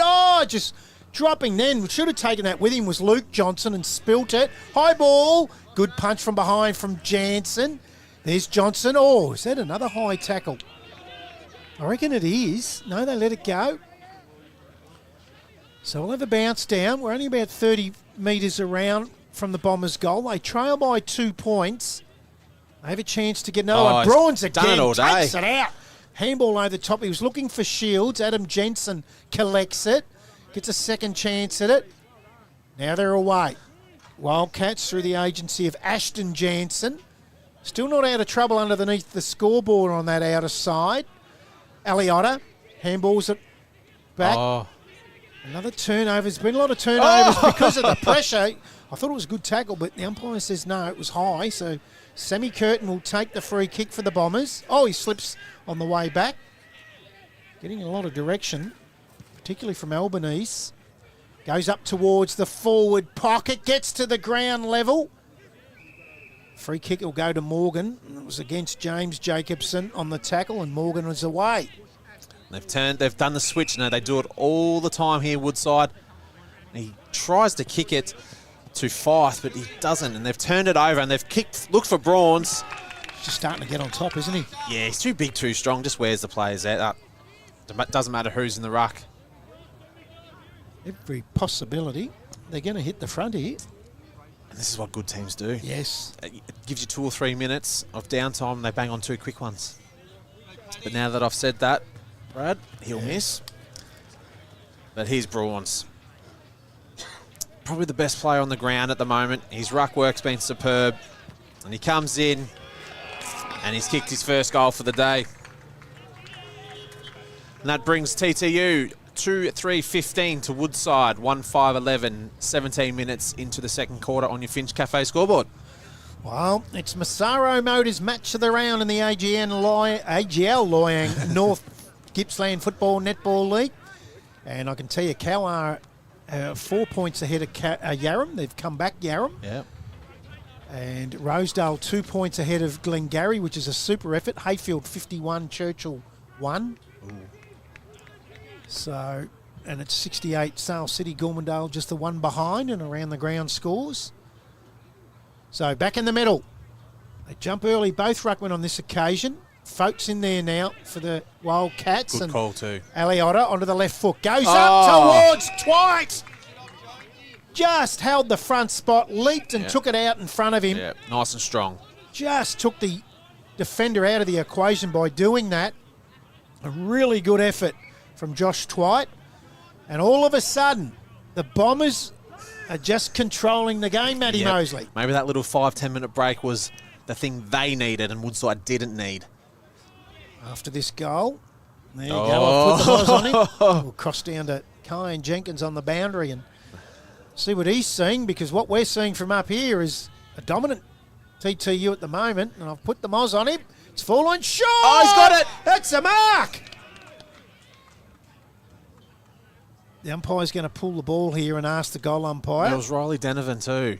Lockie Floyd, he's going to ask him, did he mark that on the second grab before the line? He says yes. And Denovan will be put on a very, very hard angle here, but Denovan will get a shot. I'll tip him, kicks the left foot here. Yep. The young fella on the snap. So, Riley Denovan right on the boundary. And this will send him out. He's got the check side. He's got it too. He's kicked it. What a ripper he is. Riley Denovan gets the Bombers third, and all of a sudden, this just looks like a different Bombers outfit. They go to 3-3-21. Yep. They lead Woodside 1-5-11, 19.5 gone. Second quarter Finch Cafe scoreboard. Yes, it's just the class of TTU. You just can't keep it like a good man down. Look at this. I like the umpiring here too. Yep, just took Because that control. looked like it did go over the line. He goes to the goal umpire, halts the game, asks the question, let's get the right decision, and he got it. Yep, and that's all you ask. Yep.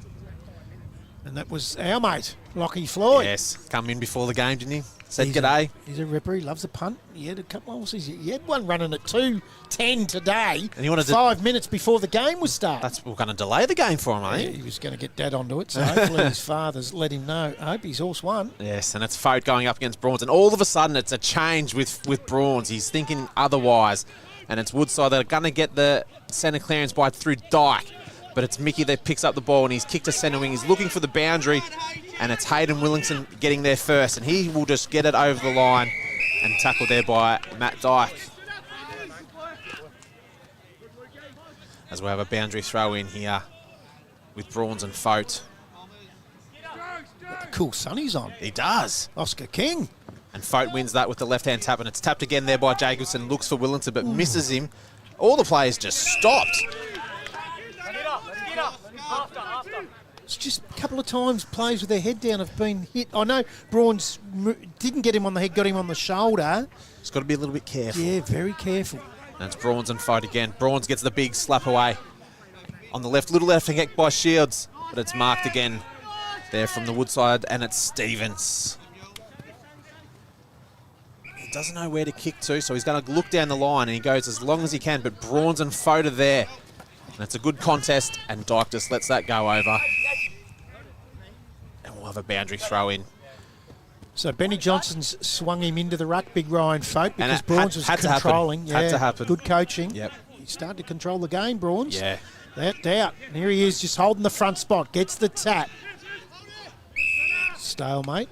Umpire will bounce that again. So Yeah. centre wing position right in front of the Sports Stream Live commentary box. Yeah, Brawns was just grabbing it out of the ruck in the end. 21 and a half gone, but it will be a long quarter. Kennedy, check side up towards half forward for the Wildcats, and Mickey's there. Goes low, taps it out beautifully to Sam Curtin, and he goes back. He's tackled, gets the handball off to Sinclair, who finds the boundary line. And out on the full. So Wildcats will get the free kick here through Jeremy Morgan. And they really need a goal to settle. They've led for most of the game, and then now they're 10 points in arrears. Yep. Had plenty of time, TTU, to get back, so it's going to make it very congested there for Woodside kicking into their forward 50. So they've got to be patient. Probably need someone short square here. Yeah. Running off half back, but they got that covered too. They do. That all covers base. All bases covered Yes, too. you got me. As Morgan goes inside 50, goes through the hands of Sam Oh, Curtin. here we go. Picked up from White Oak, kicks the left foot goal, and that is the Hurricane Hire goal of the day. What a goal. Something out of absolutely nothing. Just read it beautifully, didn't he? Look on the replay. Beautiful. Wow. Well, there's your leader for the Hurricane Hire goal of the day, without doubt.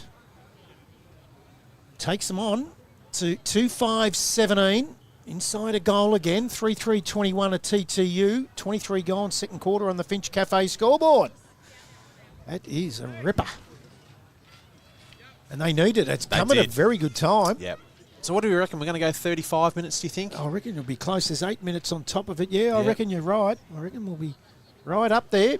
Ball back in the middle. Fote and Brawns. And I reckon Brawns won that. Gets out towards Sammy Curtin. Jacobson taps it on. Bouncing ball. Yeah, taken without it was Shields. You get the free kick.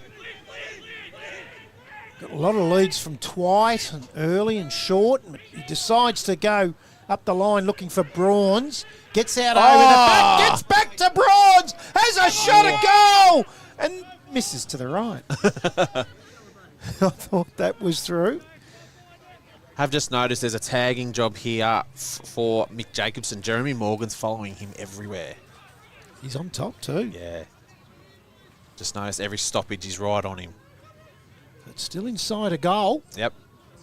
And it's Mick Stockdale coming to kick back in. He's not sure where to go, so he kicks long to the boundary. Geez, that's a good kick. That's a better Fote. mark. And they've moved the ball really quickly, and this is what I like about Woodside. Once they get space, they're off. But Kilgour does a beautiful punch. But it's come off the Woodside player, and it's out of bounds on the full. There's Tommy King. That was unlucky. Yeah. He probably just sort of put in the too air. much on it. Yeah. And it's going to be Mick Jacobson have to go retrieve the footy, which is never the greatest. Don't forget, in our Electel halftime show, we'll have all around the ground scores of footy and netball in the AGL Loyang North Gippsland Football Netball League. We'll also speak to Ray Massaro of Massaro Motors. And what a story that has been. 51 years they've been out there. Yep. And right across the road from the Mid-Valley Shopping Centre there. Yep. And we got some great photos and a great chat. What a great man he is. Yep. And it's Jacobson coming to bring the ball back in, and he goes on his left foot, and he's turned it over. He was looking for Kilgour, but he didn't hit the target, and Woodside have absolutely jumped on the footy, and they're going to give Holden the footy here, and he does. A good umpire, Lockie Floyd. He does. Does a very good job. Well, so does Jimmy Sutton, but we get Lockie Floyd a lot. Yeah, and it's Mickey kicks to Jacobson. Jacobson goes, I am off, and he goes on his right side of the footy, of the boot, sorry. But it doesn't hit the target. And yet again, Woodside are just mopping up at the moment. They're really doing well in their defence. And I think that's probably one area that TTU have to pick up with their game at the moment. It's their forward 50. Yeah, that's Benny Johnson again. I spoke to him in that interview that we played in the pre-game and spoke about a lot of the coaches in this competition, and both of them today play that quarterback and mop up and intercept, and he does it well. Yep. And it's Woodside again, and they're going to get it out, and they just kamikaze out, and it's a downfield. Oh, they were going to try and get the advantage, but it didn't come. He has to go around. And it's Johnson. It's given TTU enough time to get back.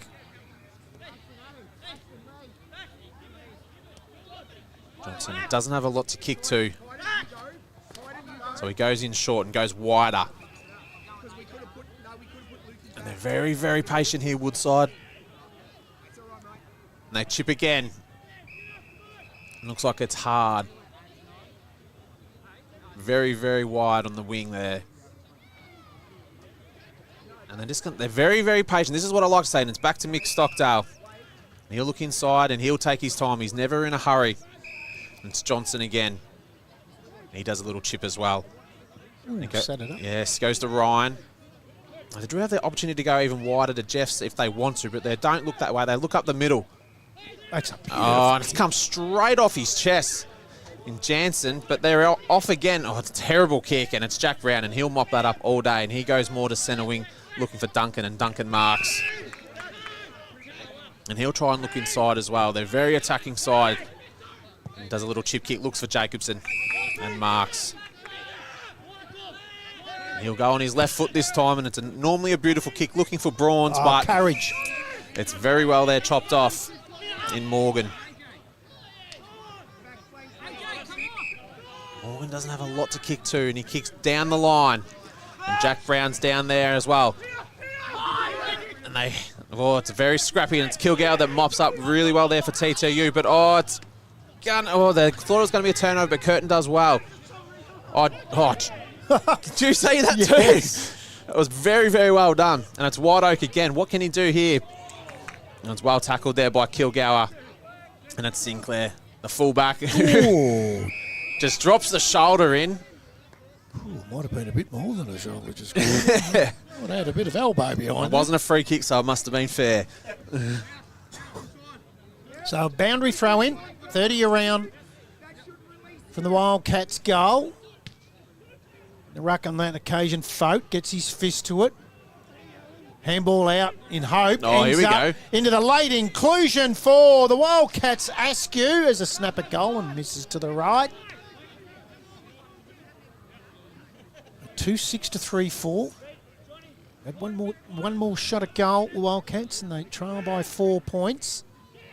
We've gone 29 minutes. It will be a long quarter due to the injury to Caleb Mickey. They get out to Aliotta here, the Bombers. They'll go square it up. Oh, they've turned it over a fair bit, particularly when they've gone short. Yep. Good help from Jacobson, but he's turned it over up the line. That's going to be turned over again. Aliotta sits underneath it. Does well to get out of that in the end. Gives it back to Jacobson. Now they'll go up into the middle of the ground. Backing back with courage was Savage. Punched away from him. Adam Jansen onto the right foot. Inside 50 and Jack Brown just reads it beautifully again. Intercepts. Square it up to Guy Sinclair. He's got Quinn Sinclair short if he wants him. Ignores that. No way. Not kicking it to him. No. Go back. Ooh, again, a little bit dangerous. It's a dangerous spot. Finds young Hourigan. Does well. So they're still deep in defence, the Bombers. Oh, no. Outside to Duncan. From behind the punch from Fife. Goes to ground. They're all in after it. Quick out to Morgan onto the right foot. Sits it up. Good use of the body. Protected the ball drop and takes a great mark, Matty Dyke. Distance won't be a problem. Yeah, he's a beautiful kick, Matty Dyke. Well, he's going to give it off, though. Goes short to the leading player. Coming across from him was Duncan, who gets the punch on it. Then he's met by Morgan. Quick snap around the corner from Kennedy. He's got it. He's kicked the goal. Good shepherd from O'Sullivan as well. And Josh Kennedy gets his first for the afternoon. And they hit the front, the Wildcats, as we see here. Look at that. Just quickly got that onto the boot. A really good block and shepherd from O'Sullivan. I reckon he's trying to claim that he got his boot to that. Yep. We're going to give it to Kennedy. Woodside 3-6-24. They lead TTU 3-4-22. 31 gone. Second quarter Finch Cafe scoreboard. Wow. Great mark there by Matt Dyke. It was, wasn't it? So round the ground scores: Sale City 75, Gormandale 1, Hayfield 74, Churchill 7, Yarram 48, Cowar 45 in a real close That's one. a good one. And Rosedale 52, Glengarry 45. Ooh. And it's Willerton. As he normally does, he's got a free kick. Normally a lovely kick. But this time he has not done too well. And it's to Stockdale, to White Oak. And numbers are really good around the ball there for TTU, and it was Duncan with the tackle, and we'll have a ball up. Get down to you, Kyan. Sorry, I was trying to get back to you about 20 minutes ago, and I missed you. Fraser Brawns has been the interesting one for me. He's dominated in the ruck, but he's almost playing a high half-forward role at this point. He starts off forward, works his way up the ground. I'd love to see him in the ruck a lot more, get his dominance in there, because he's been very good so far. Thanks, Kyan. And it probably will be Brawns in the ruck here. And it is Brawns, and it's against Hanning. He's just too big, too strong. And it's Goddard, and that looks really good. But it's marked right on the death of defence from Woodside. Nearly turned the ball over, and then the movement is really, really good. I really like Stockdale in that back pocket area. He just controls everything. There he is again. Yeah. He took that mark, chipped, got it back, got up the road. He's nothing fancy, but he does a really, really good job. And all of a sudden they've moved to centre wing, and they've kicked long. They look for O'Sullivan, and that was a beautiful lead up by O'Sullivan. He's had a very quiet first half. Yeah, it's a great kick of Adam Jansen. It was. And he does a little short kick, and he goes to Kennedy. And they plays on, and Dyke has it, and he's going to do a bit of dancing. He's gone back to Kennedy, and he kicks high inside the forward 50 with a big pack of players. And they get it out, TTU. And they do really, really well here. And it's Aliotta, and it's to Willerton. Little chip kick, and they have space. Lots and lots of space, and it's Shields. Little chip kick goes to Brawns. And there's a player deep in Riley Denovan if they want to go to him. But they could turn this around. Oh, no, they've done well. And Riley Denovan kicks his second. Really good transition football there from TTU. And that brings TTU 4-4-28 to Woodside 3-6-24. Nearly 34 minutes into the second quarter on your Finch Cafe scoreboard. Really well done then. A lot of players would have blazed away at that, but Will Curtin knew he had to give that off to Denovan, who was all alone in the goal square. And really good play by the Bombers. And as you say, quick transition from the back. That was probably play of the day, I would have thought. And they hit the front again. That's a fourth lead change now for the day in a low-scoring affair, and it's going to be like this all day, Matty. It is. But it's hard to keep this side down, TTU. Kyan Jenkins on the boundary. Woodside, I've been very, very impressed with them missing in the back line. He's held Denovan to 2 goals. One was out the back there and one was on the goal line. Been very impressed. He's been very tight to him all day. Are you taking where you can get him, Kyan? Come on.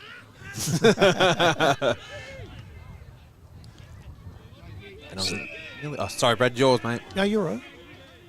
So, just picking it up late there was Albanese. Yes. The Prime Minister, we're going to call him. The PM is Brawns, wins the tap.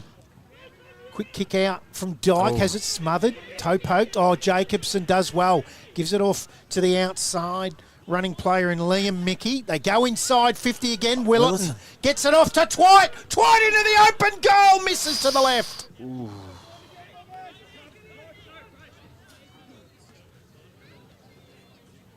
Wow, he shouldn't have missed that, Matty. No, not running into a goal like that. Really, really would have put a dampener on the first half for Woodside this deep into the second quarter. Beautifully bathed in sunshine, isn't it, Tyers here today? Yes, cannot complain about the weather at all.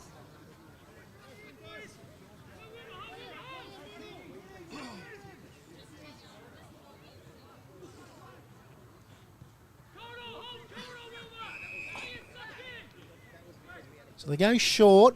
The coach, Ben Johnson, in the back pocket. It's anybody's game, this one. A low-scoring affair. Onto the left foot. High ball. Folks there. So is Brown. Gets punched away from him. Gets out the back. There's the check side from Mickey. Goes in with a big volleyball spike. Gets it forward. Jansen, that's Adam. Turns the handball over. Shields. Beautiful blind turn. Pirouette. Smothered the handball. And Adam Jansen takes the ball out over the boundary line. We'll have a boundary throw in between wing and half forward for the Bombers. And they lead by 5 points, 36 and a half minutes. And it is a long quarter to the injury to Caleb Mickey. And ball comes forward. Aliotta. Goddard. Tackled by Dyke. Umpire Jimmy Sutton crosses the arms and says, I'll have that. So he puts it in the air again. Fote. Just smacking the chops as Yeah, I've seen that too. fed off quickly from Kilgour. Quick kick inside, 50 from Hurrigan, bouncing ball. Wildcats mop up. Comes back, high ball. Again, Kilgour with the punch. Does it all day. Beautifully done from behind Morgan. Finds the boundary line. That's exactly what he wanted. We'll have a boundary throw in. Centre wing position. Yes, we're nearly 38 minutes, can you believe, into the second quarter. And it's Brawls and Fote in the ruck. There's a free kick here. No. Must have been another whistle that I heard. Oh, and Aliotta done really well. Nearly got legged there. Yep, and he's legged. And it's King who will have the footy. He'll probably want to take his time, so deep into this second quarter. Do nothing too crazy to turn the footy over. He want to probably get some territory, and he does. Kicks long. Nearly takes the mark, and Jacobson has the ball, and he's just been pushed over the line. And we're going to have a boundary throw in. He didn't want to get rid of the ball either. As we can see, Mick Jacobson just about to come into shot here. That Mick Jacobson and Jeremy Morgan clash has been worth the entrance fee on its own. Yeah, two very, very good footballers. And there he is there, Jacobson, to his brother James, and we're going to have another boundary throw in. Jacobson got a little push off the ball there, and he didn't like it. A few words being said. And it's Brawns and Fote again doing the ruck duties. Probably one there by Fote, but it was really well read there by Curtin, and they are out again.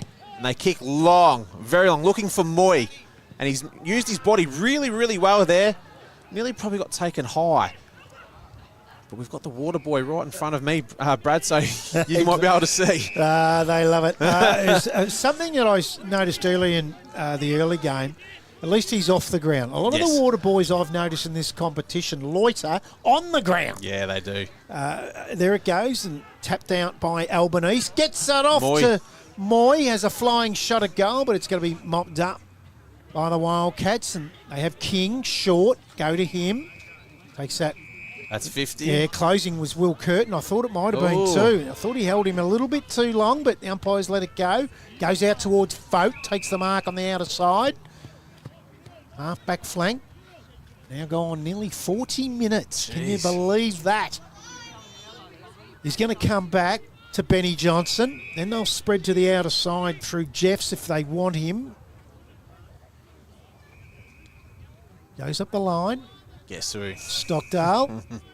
Right under the scoreboard that reads TTU by 5 points. That's the Finch Cafe scoreboard. He's going to go short again. He's missed his teammate wide open. That's rare. Dragging out over the boundary line. The Bombers will take the free kick. They won't want to, for Mick Stockdale's benefit, won't want to get one kicked against them late here as they go inside. Look at Denovan at the back. Oh, he's got it. Read it beautifully, Riley Denovan. And Michael Stockdale right now, he would want to be finding a hole and hiding. Yeah. Oh! Lukey Johnson was sitting underneath it for the Wildcats, and Denovan just read it better and was able to take the mark. And he already has one and two. He's got two, yeah. Two in this quarter. So Riley Denovan has an opportunity to kick his third and send him out to an 11-point lead at half time. So in he comes. There's that skip. Yep. 5 of them. Straight in front. He's pushed it. And missed by a bit. Very rare. So they'll go in at half-time leading by a goal, the Bombers, after trailing by 8 points at quarter time here at the Tyers Rec Reserve. We'll take a quick break. When we come back for the Electel halftime show, we'll have an interview with Ray Massaro from Massaro Motors. It's been there for 51 years, been involved for local sport in the Gippsland, Latrobe Valley area for just as long. And we'll have Kyan Jenkins down on the boundary and a whole lot more. It is the TTU home side by 6 points. BP to Ralgan East, day or night from fuel to a feast. BP to Ralgan East, from a wicked brew coffee to washing the beast. BP to Ralgan East. Water. It's a part of life and we all depend on it.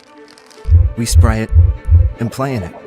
At Davey, we move it around, clean it, and provide the right pressure at the right time. To help you do this, run one of these and wash her. We're Australian made and made for Australia. So when you depend on this, need to do this, or just want one of these, you can depend on Davey.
Welcome back to the Tyers Rec Reserve.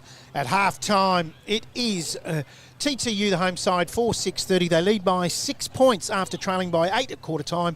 It's Woodside 3-6-24. Quickly, we'll go to around the ground scores and then have this interview from Ray Massaro. Matty Mosley. So Rosedale 8-4-52, leading Glengarry 7-4-46. Yarram 7-5-48, beating Cower 7-3-45. Churchill have finally got a goal on the board, 1-1-7 to Hayfield 11-8-74. And Sales City 13-9-87, Gormdale just the 1 point. The big one for me there is the effort of Glengarry against Rosedale at Rosedale with an injury-depleted list. Yeah. To be down by a goal at half-time, I think, is a super. Yeah, we say every time we've done Glengarry, it's effort. Yes. Glengarry have a lot of effort. This is the Electel halftime show for the Massaro Motors match of the round, and it's time to have a catch-up with the great man, Ray Massaro.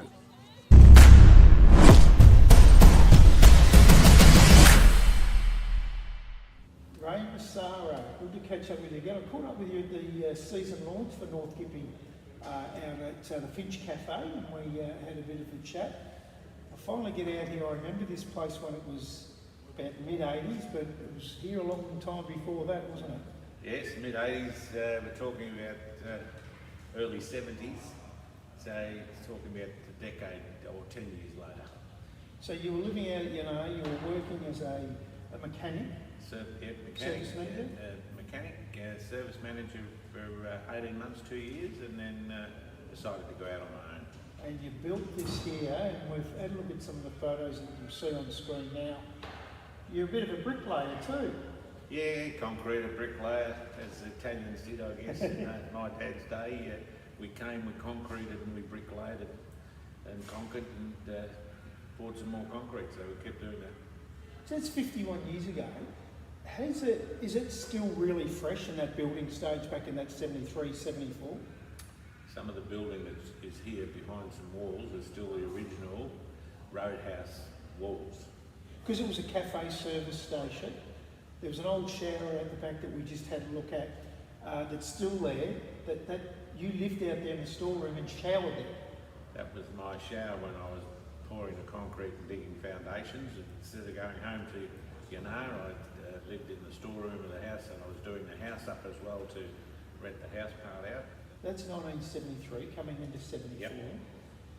Obviously, Mid Valley wasn't across the road, the shopping centre back in those days, and there was no service road either. You were right on the highway. Right on the highway, paddock out the front with an entrance and an exit from the highway, and a few houses down here in Bridal Estate were going up.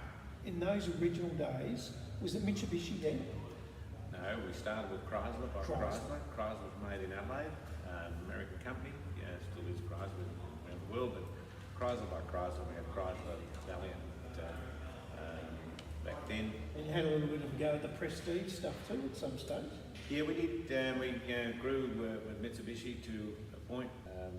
There was an opening for a BMW franchise because the dealer in Sale, he didn't have it that long, and the dealer in Traralgon, he didn't want it. And go back a little bit further, you come out of your apprentice as an apprentice of the year, as a mechanic. Take us through from there the other roles that you've had here. Started as a mechanic, and I've basically run the place with overalls. Lived on the premises, got married, lived on the premises, had our first 2 children here. 6 years or so later, we got out, but we had to build new showrooms, because all it was virtually the old service station canopy that my father-in-law helped me build some timber frames to close it off. The canopy floor was seagrass matting and 2 cars inside, and that's where we started as Chrysler by Chrysler. I looked through your history book that your staff put together for you for your 50 years last year. And having the chat and the walk around, the history, so many businesses, particularly since COVID, so many businesses have gone under, and you would have seen it. This is 51 years old in the same spot. What does Ray Massaro do here now? Has he come back on the hours a little bit? Yeah, I have. I'm very fortunate. I've got a son that stayed on the business. So the son that you speak of is Luke. That's the general manager now of Massaro Motors. Yes, Luke started here when he was a young fellow. It was his passion. He was always sitting on tractors and moving machines and bits and pieces. He loved to be on them and stayed and just kept going with it. No wonder. I've had a look at some of these tractors. That'd be a bit of fun. When he was a young bloke, he'd be having a very good time driving some of these. This Kubota gear's magnificent. Yeah, Kubota's a world brand. The Japanese have bought and developed the Kubota brand in the United States, Canada, France, Germany, Italy, of different things like plows, plough brand, a rotary hoe to finish it off, seeding equipment, broad acre seeding equipment, small acreage products. There's nothing in the Kubota range that a farmer can't service from our business here. Even the average punter like me that's got the average block, come and get a push mower or a whippersnipper, you've got everything covered here. Yes, Kubota do that too. A push mower, a self-propelled push mower, right through to a $35,000 machine to cut grass. Now, away from all that sort of stuff, you've been involved in, and not just involved, but sponsored football clubs and competitions and sporting organisations throughout the Latrobe Valley and Gippsland for just about the same time, 51 years. You've been around a long time. The North Gippsland Football Netball League is so thankful to have you involved. How long has your association been with them? We've lived out at Tyers for 35 years. Good spot. Yep, and my kids played their sport there in North Gippy way back then, on and off for 35 years. And it's not just that league, but the Latrobe Valley League, Mid-Gippsland Football League, the local ones within this global bit of Massaro Motors, they've all been supported, whether it be the golf club, the bowling club, the Italian club next door, or others. It's an amazing association because I'm 61 and I remember playing footy in this area at the age of 21. And the name Massaro Motors back then was the name of a business that was in. When you thought of I was playing Gippsland, back then it was called Latrobe Valley, as you just called it. And when I thought of the Latrobe Valley, Massaro Motors was the name that sprung to mind. And it's still like that. I come back here to call some footy in the North Gippsland, and it's still the same. I don't care where you are in this country, that association between business and sport is nowhere like this. We've touched a lot of lives. We've done business with the 5th generation families, 5 generations. Yeah. When I first started, it was us, our parents, and our grandparents, then our kids and their kids. I say to my staff, and we had 45 staff at the maximum level of staff, I say to them, and I still say to them today, we've got a brand out the front that's a great brand. We did have the great brands, Land Rover, Volkswagen, the list goes on. But we're in the people business. It's a trait that's missing in a lot of, not just business, but human beings in this country at the moment and around the world. And it's a trait that's held you in good stead. AGL Loyang North Gippsland Football Netball League cannot thank you enough for your history with the competition, your history in the sport throughout the whole district. It's a fantastic business. It was great having a chat with you. Thank you very much for that, and we were acknowledged by the Latrobe City Council too, which was very heartwarming for me. Latrobe City Council analysed that we had a family business for 51 years. You've been here for 51 years. How long are we going? How long? It's 2025. When do you see yourself getting on your own tractor and just doing a little bit of work at home and that's it? Oh, never. I already do that now. But I'm going to hang around for a lot longer because I want to live till I get a letter from the King or his son or grandson. So a few more years to go yet. A letter from the King. He's a great man, Ray Massaro, and he's here in the footy today as well. And Kyan Jenkins is down on the boundary. He's been in the Woodside rooms. What do you got for us, Kyan? Ben, head coach Ben was very, very happy with the way the team have been playing. They love the more marks. However, they want more numbers in transition. That's their way to get this game back onto their terms. Good boy, Kyan. Now, can we get a low down, the cameraman there, Mickey Robinson? Can we have a look at his feet? Can we have a look at Kyan Jenkins' feet? Now, he's had the house fire and he's got the Crocs on. Can we get a close-up of those Crocs, Mickey? These are the greatest piece of footwear I've ever seen. You won't see Dipper in those. You won't see, who else did? Matty Richardson. Great shoes. Good work, Kyan. I love your work. Wouldn't believe that boy's house was burnt down only 2 days ago. He does a ripping job. Great work, Kyan Jenkins. We'll cross down to you during the quarter and then again at three-quarter time. I reckon we're staying clear of TTU at the moment in the rooms and so forth because Matty Mosley, of that injury to Caleb Mickey, it wouldn't be a nice place to be around. We're giving them their space. Yes, and I don't think the ambulance has turned up yet either. Oh, so it wouldn't have been a good room to be in at all, would it? So, wow. It could be interesting. And obviously he has a brother as well playing as well. So Yeah, it must be very hard for Liam. He looked a bit concerned as well. Yeah, so as you would. So they lead by 6 points, TTU, after trailing by 8 points. This is the Electel halftime show still in the Ray Massaro Motors match of the round. I'll chuck in Ray's name. Yeah, incredible, man. There's a bit more to that interview. We'll have it up on the socials very soon on the North Gippy Facebook page. Kyan Jenkins. The ambulance has turned up, boys. Good stuff. Hopefully they're selling pies out of that for you, Kyan. I know you're fanging for a pie. You've taken all the lollies. Yeah, Matty Mosley's not happy in here. He reckons you've eaten all the lollies. Is that true or false? I'm going to deny all accusations. No proof. Back in the middle.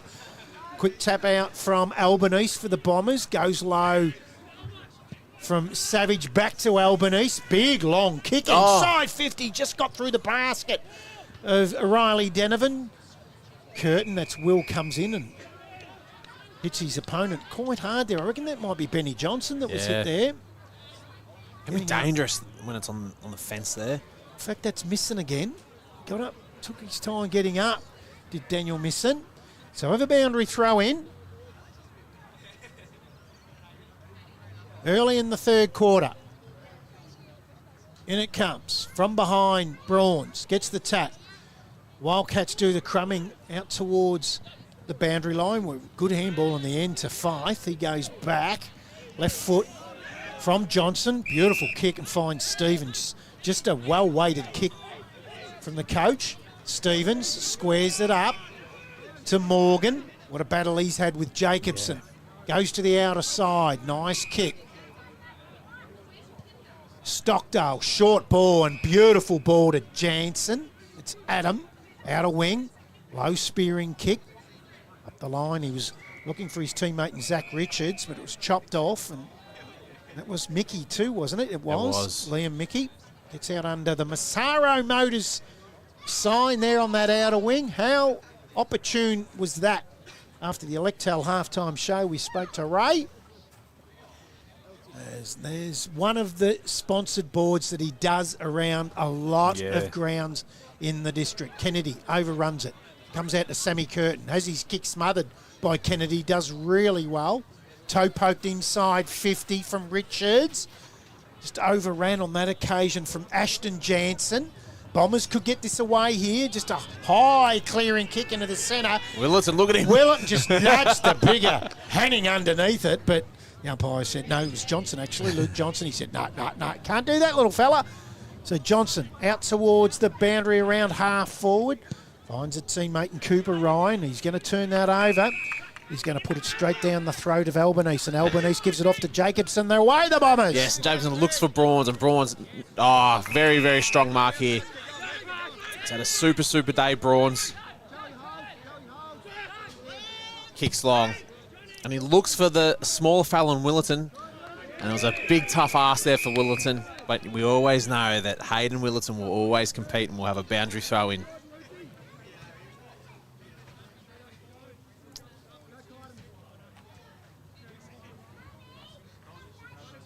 Beautiful day, Matty, here at Tyers. Love coming out here. Yes, we haven't had a bad day of weather this year. Shed City, Tyers. Yes, and it's Jacobson tries to get it. He got pushed off the ball, and it's Dyke. He threw that out. And it's Jacobson on the left foot and looks for Willerton. Willerton gets the ball, but he can't pick it up. And he'll scrap, and that ball will... he does super. Willerton. Jeez, they let that go. Yeah. Oh, high free kick to Duncan. And Duncan's going to have a free kick. Probably about 45 metres out. Not much of an angle either. But that's the persistence of Hayden Willerton. It wasn't pretty. Did you sample anything down at the canteen, Kyan Jenkins, at half-time? No, I had the chip spray game, but nothing half-time. There's no lollies left in here, I can tell you. Matty Mosley's young blokes just finished them off. Unbelievable. You don't get any dinner tonight. And it's Duncan coming in on that left foot, and he's absolutely shaking. That's Harry Mackay-like. That was absolutely horrible. Yeah, we're not talking Carlton. And we're going to have a boundary throw in, and that's the only positive out of it. It didn't go out on the full, and they'll get another chance deep in their forward 50. And Matt Dyke has let Duncan know all about it too, as he does. And we're going to have a boundary throw in, and it comes back in, and it's Brawns going up against Hanning. Brawns gets the tap, but goes to Hayden Willerton, and he tried to... Oh, they've got a free kick here. Slinging tackle. To Hayden Willerton, yep. On a very, very difficult angle.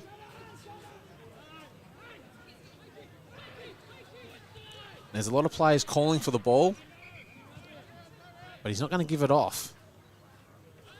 He goes on the left side, and he's kicked across the face of the goals, and it's Duncan with the ball, gets the quick hands, goes to Brawns, and Brawns kicks the goal. This guy is an absolute superstar of this football club.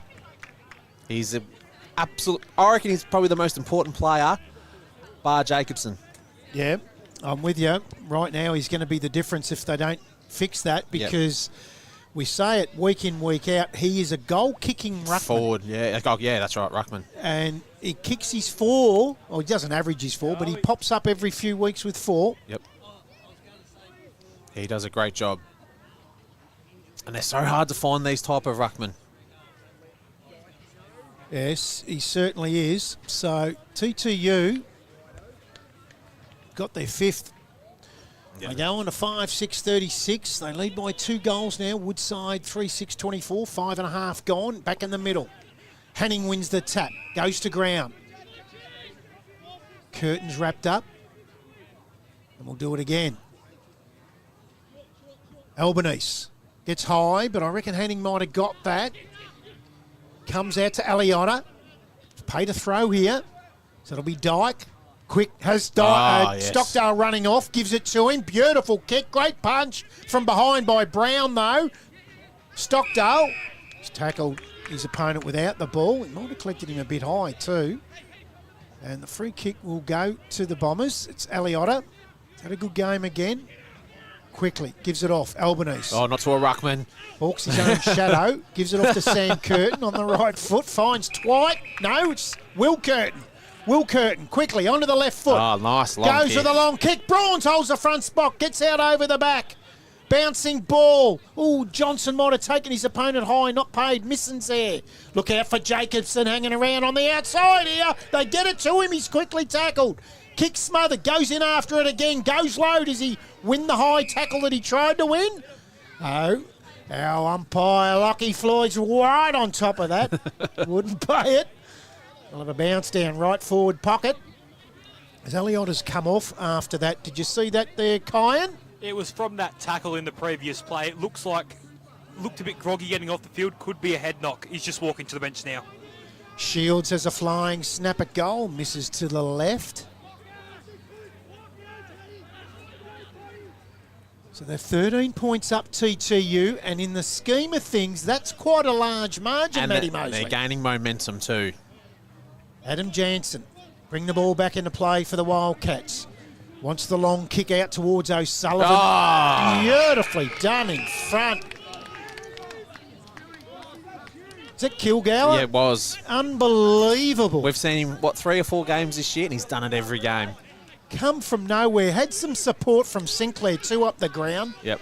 And they've lifted the Bombers. They have. They've come out to play at the start of this third quarter. Brawns, Hanning holds the front spot, gets the tap away. Morgan's there, he's high. taken high. So Morgan will take the free kick. It was against Hurrigan. Quickly gives it off. They want to run and gun. I like it.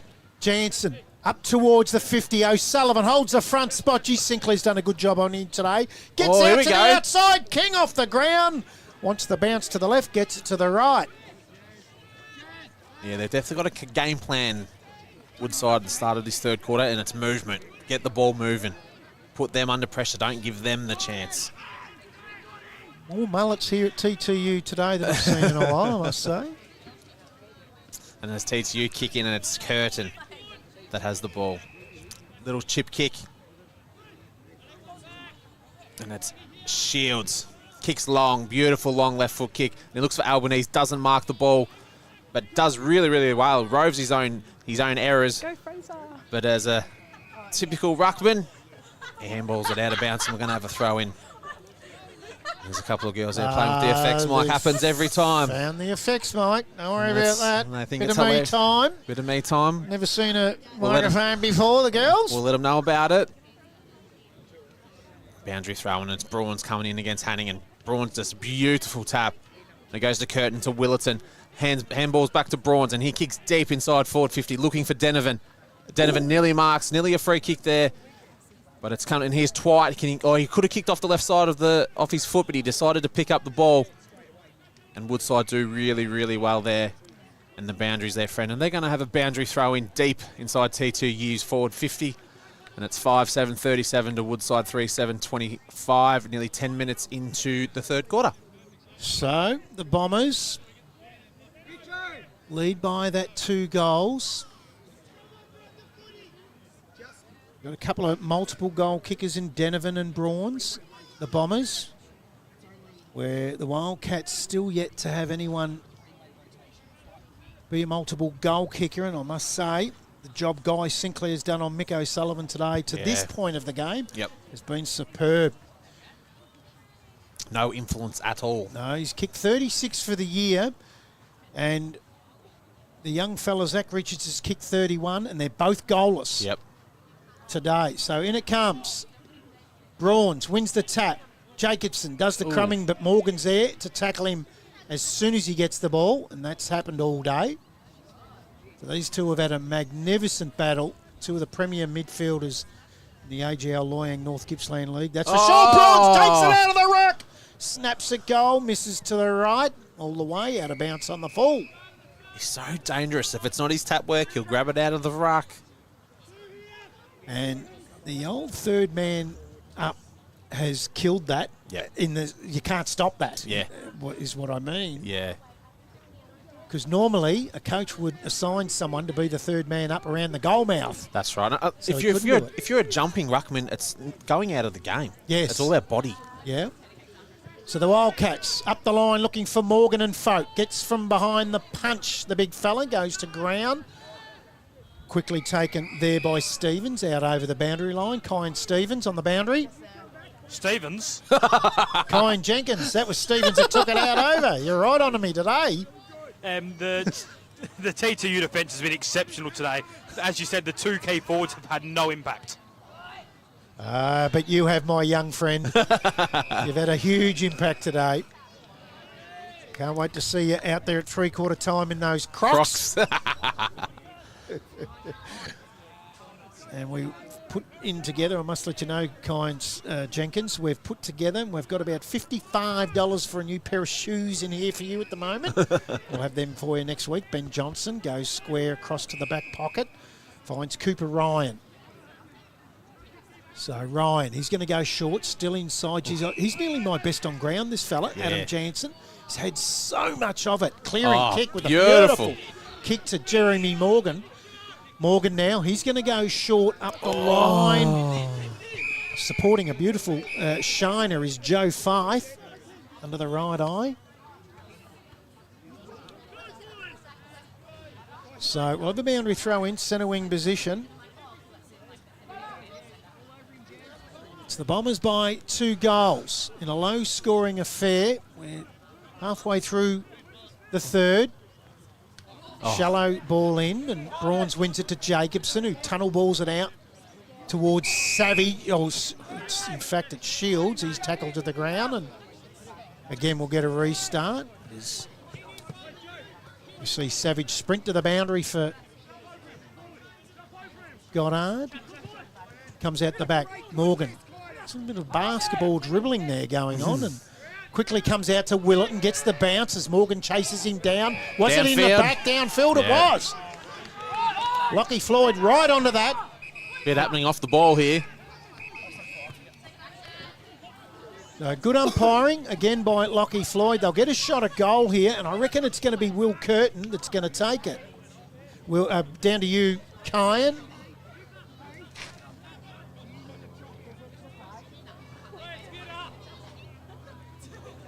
Might have a flat mic at the moment. We might get that fixed after this goal, as Will Curtin is going to get a shot on goal after the downfield free kick.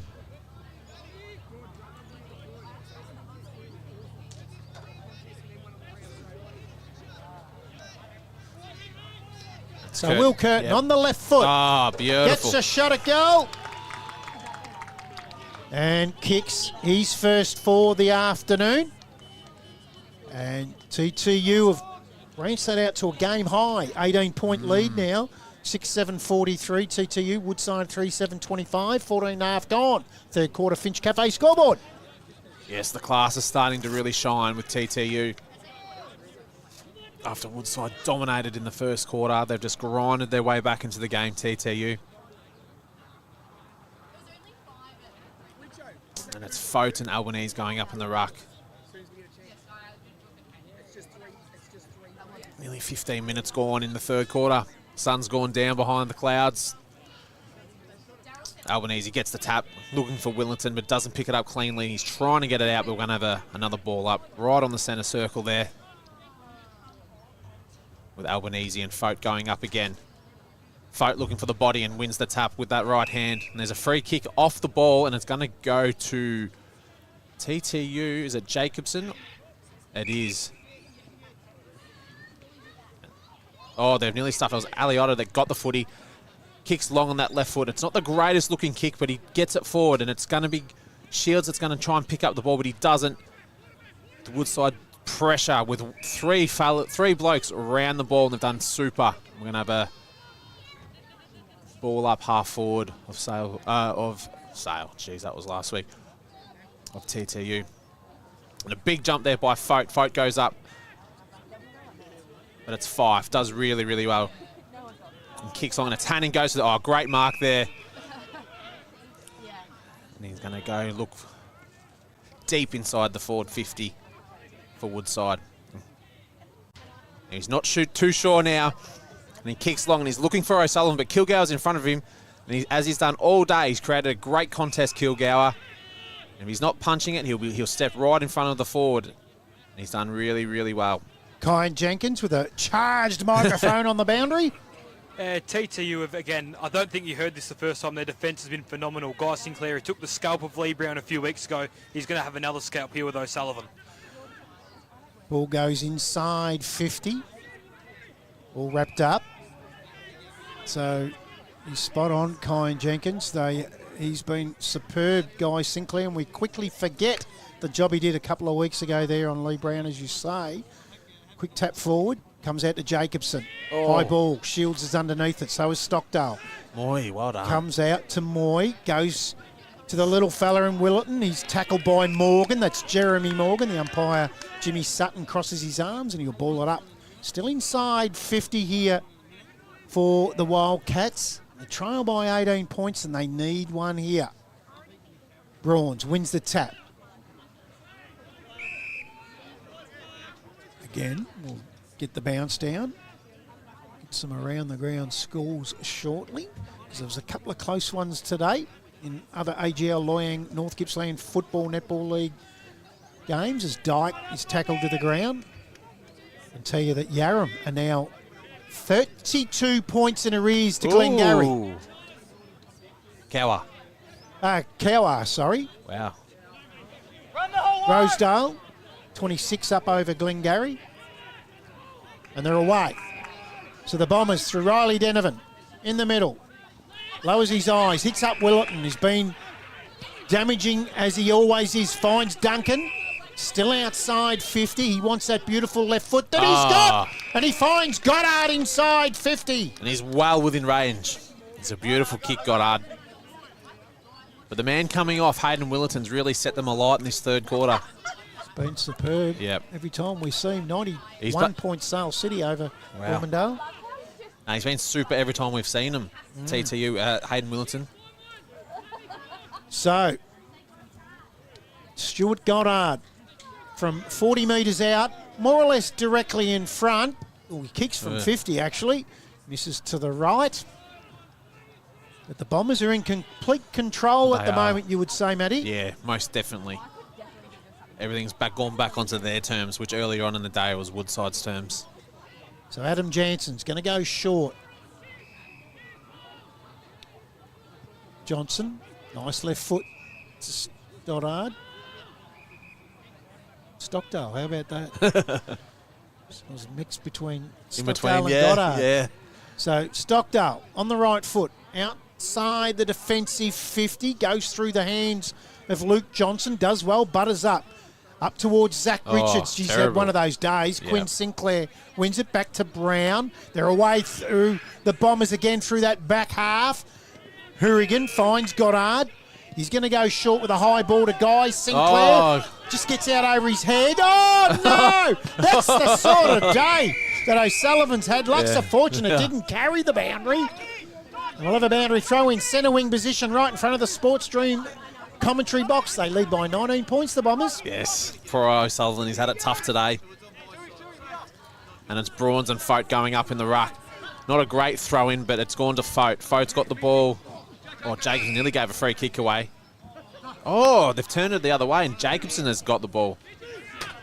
Which is an interesting call, but we go with what the umpire said. Jacobson looks inside, and it's a very, very good kick for Kilgour. There was an infringement before Kilgour got the ball, so he's won the free kick. And he's given the handball off to Hourigan. Plenty of time for Hourigan, and he's kicked long and deep. And it's going to be an you would think it was a free kick there for Albanese, but he didn't quite get it. But it's Denovan nearly kicked it, nearly snapped it, but it's been taken well out of defence here from Woodside, and they've looked for Fote, and that's nearly perfect, but just misses. And they're going to have a boundary throw in. They worked really, really hard there, Woodside, to get it out of defence. It was coming in a little bit too easy now. We're going to have a boundary throw in. And it's Brawns. Brawns and Fote going up in the ruck, and it's Brawns trying to get it, but it was a fresh area, and it was taken by Fote. And it was well tackled there by Goddard, and we'll have another throw up.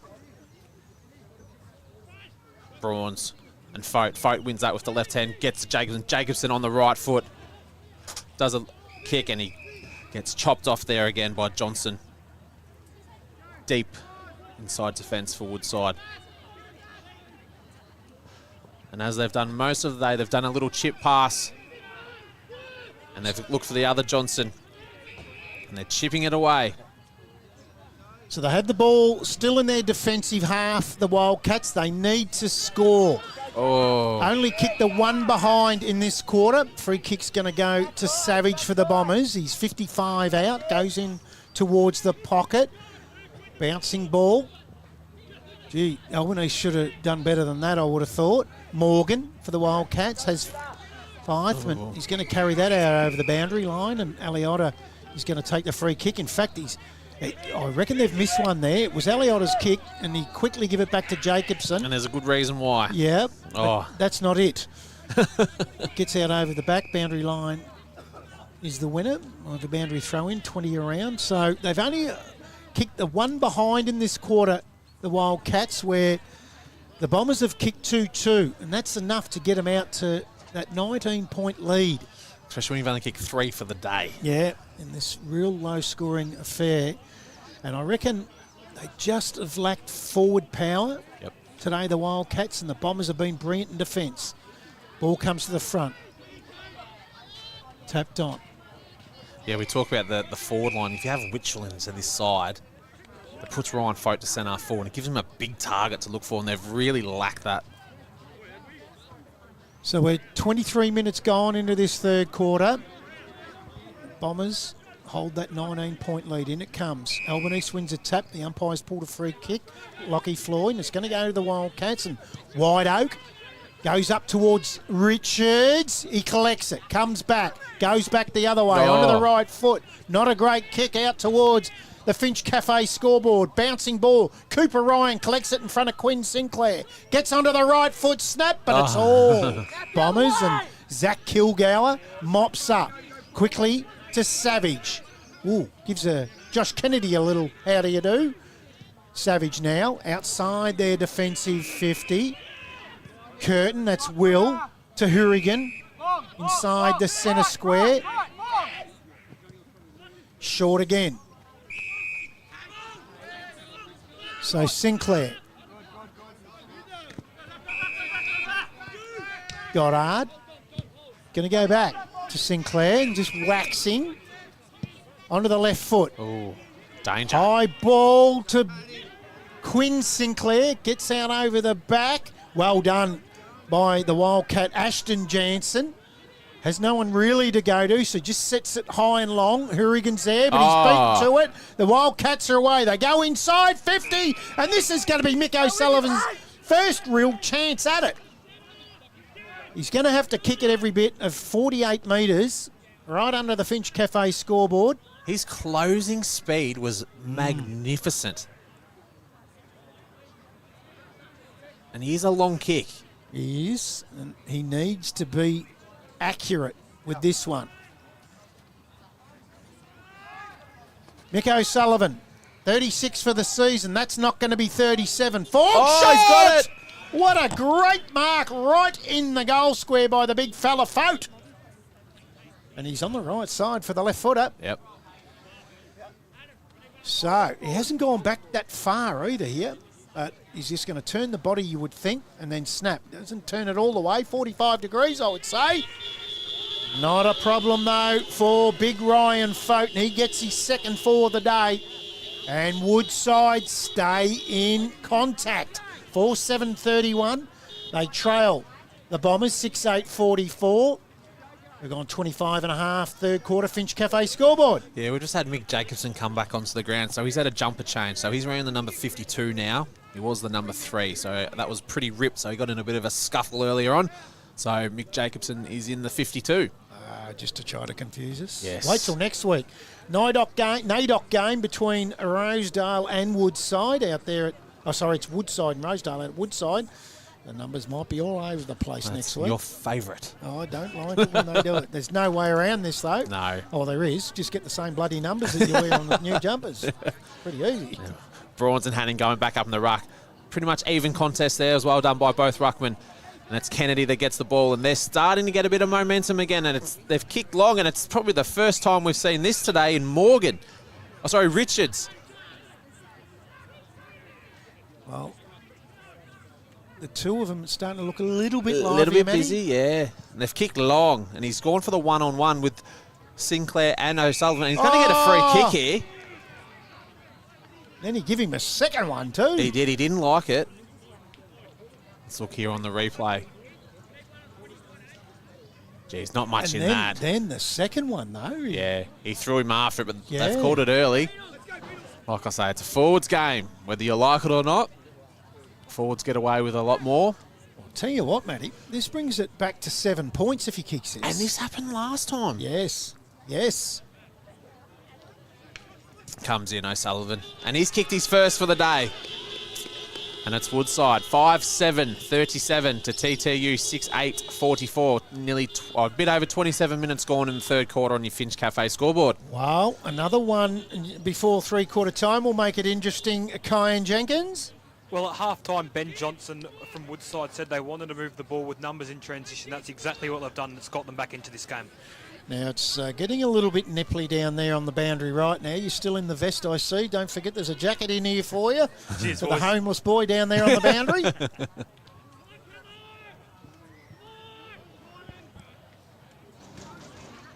So, back in the middle. It's 7 points. Woodside trail but they're coming. Hang and Brawns. Brawns wins the tap. Josh Kennedy gets it fist to it. Savage comes in, mops it up to Sam Curtin. Quickly gives it off to Shields. Here we go. Goes to 50 on the left foot. Flying shot at goal. Going to miss everything. Out of bounce on the full. It'll be Stockdale to be the recipient of the free kick. Right, back pocket for the Wildcats. Oh no, it's going to go to Ben Johnson. Pulled rank. New coach over the old coach. Yeah. I'm taking this kick. Yes. Wouldn't happen last year when Stockdale was coach. Definitely not. Johnson. No, I don't think. I reckon that was missing, actually. Sorry. Big ball. Folk goes, flies. Goddard takes the crumb. Was he ridden into the back? Jimmy Sutton says no. So we'll have a bounce down. 50 around. Couldn't be a lot left in this third quarter. Brawns, beautiful tap to Goddard. Right foot round the body. Oh. Donovan did everything right, but take the mark. They pounce on him. We're going to bounce down 13 metres around from the Bombers' goal. And they've told Ryan Folk to come out. I'd be going in there because Brawns will grab it. Brawns wins the tap. Goes to ground. Brawns goes in after it. It's a hurried handball out over the top. It's going to be a behind for the Bombers. So right now, I reckon the leader for the Hurricane Hire goal of the day was Cam Whiteoak in the second quarter. Yeah. Haven't really had an Evans Petroleum contender for the mark of the day. Hopefully that happens in the last. Oh, there it is. Just strong. right on cue as you ask. Kilgour then squares it up. Finds Mickey, Liam Mickey. Right foot, beautiful kick. Willerton takes the mark, only 35 metres out. Well, there's your leader, just as you asked for it. Kilgour. Might have been spectacular, but it was strong. Strong. And he's had a super game too. So he's the early clubhouse leader now on the Evans Petroleum mark of the day. It's going to take something to beat the Hurricane Hire goal of the day. Leader Cam Whiteoak in that second quarter. And Willerton will come in now and have a shot for his first for the day. Goal umpire doesn't move. He loved it. As soon as he kicked it off the boot. Hayden Willerton, who's been superb today. Yep. As the Bombers now go out to 14-point lead. 7-9-51, Woodside 5-7-37. We've gone 30 and a half minutes in the third quarter. That is on your Finch Cafe scoreboard. Now, I'm going to go with this. Brawns is your superstar, as long with Jacobson, but your barometer is Willerton. Yeah, I totally agree. Once he gets going, the whole team goes with him. Right now, who's your Crown Hotel player of the day, or the leader? I'd have to go with Fraser Brawns at the moment, but that could change. Yes, it could too. Yes, and Albanese going back into the ruck. And no one sort of won that, but it's Dyke that tries to get the ball, but it's Jacobson just powering through, trying to kick it off the ground, but he can't. And the TTU players are saying, and he's going to give it, and it's going to go to Albanese. In the right positions, he had every chance to see the right decision then. Yep. Very good umpiring. And Albanese, short little kick, and hits the ground, but it's Shields. Oh! And he loves it. Absolutely loves it. A fantastic goal there by Flynn Shields. That really puts a dampener on Woodside as it's nearly hitting the 32-minute mark. It's TTU 8-9-57 to Woodside 5-7-37 on your Finch Cafe scoreboard. Well, is that a contender for the Hurricane Hire scoreboard up against Cam Whiteoaks? Flynn They're Shields. very similar. Very similar. Yes. Maybe the angle helps Cam Whiteoak to be in front on that one, but gee, all of a sudden you ask the sponsors and they're coming to come up and give us a goal and a mark, and they're doing it.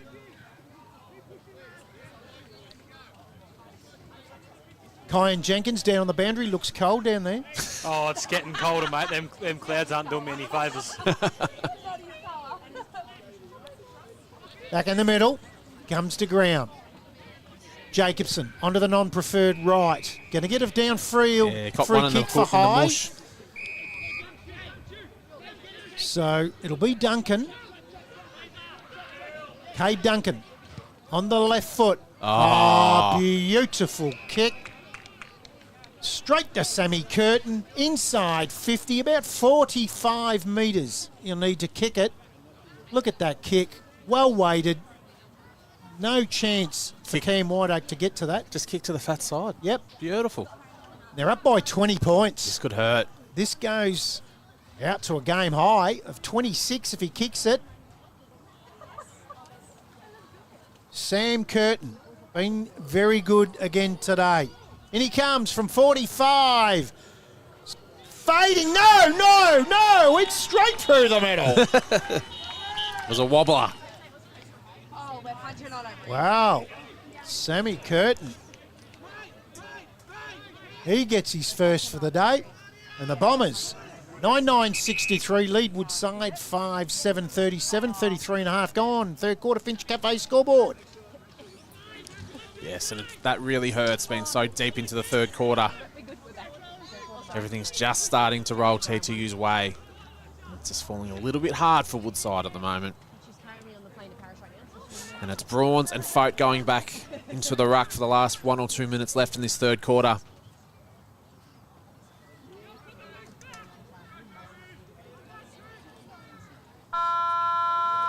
And there it is. It's three-quarter time here at the Tyers Rec Reserve, and it's TTU 9-9-63 to Woodside 5-7-37 on your Finch Cafe scoreboard. Yes, well, really good quarter there by TTU, where we've seen at quarter time Woodside led by 8 points. At half time, TU got it back and led by 6 points. And right now it's a 26-point lead to the Bombers. So we'll be back here at Tyers Rec Reserve very shortly with all the around-the-ground scores and Kyan Jenkins on the boundary. It is the Bombers by 26 points. BP to Ralgan East, day or night from fuel to a feast. BP to Ralgan East, from a wicked brew coffee to washing the beast. BP to Ralgan East. Water. It's a part of life and we all depend on it. We spray it and play in it. At Davey, we move it around, clean it and provide the right pressure at the right time. To help you do this, run one of these and wash her. We're Australian made and made for Australia. So when you depend on this, need to do this, or just want one of these, you can depend on Davey.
Welcome back to Tyers Rec Reserve, where the top undefeated side lead by 26 points. 9-9-63 TTU and Woodside 5-7-37.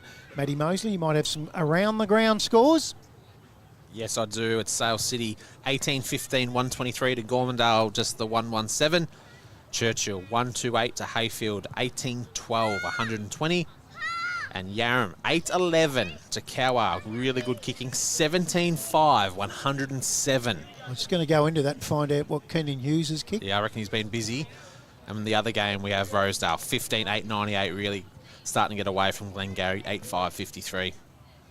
So, that is an unbelievable... That's the one that we have got wrong, is the Cowar one, but they haven't updated scores. So, the team scores, but not the individual scores. Let's cross down to Kyan Jenkins on the boundary in the Crocs.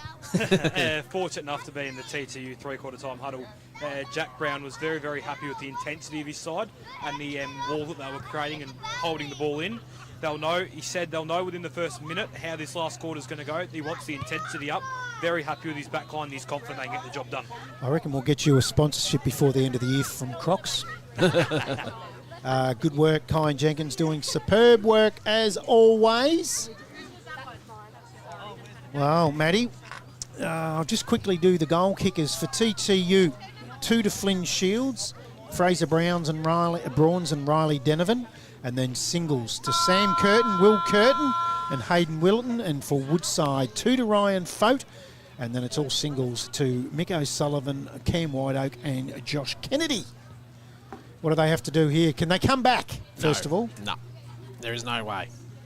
They're a good side, TTU, aren't they? Yep. Very hard to beat from here. I mean, even at quarter time, when they're 8 points up, it was still going to be hard for... Yeah, if there were 17 players to 18 and they didn't take that opportunity, it's just too hard. There's such a quality side, TTU. It just makes it so hard for Woodside to get the points for today. Well, it's got dark here at Tyers, and it's got colder, and the lights dropped. are on. Sun's gone. Our man on the boundary's got 2 jackets on now. It's got that cold, and I reckon the feet must be freezing in Crocs. Oh, does he have socks on under those Crocs?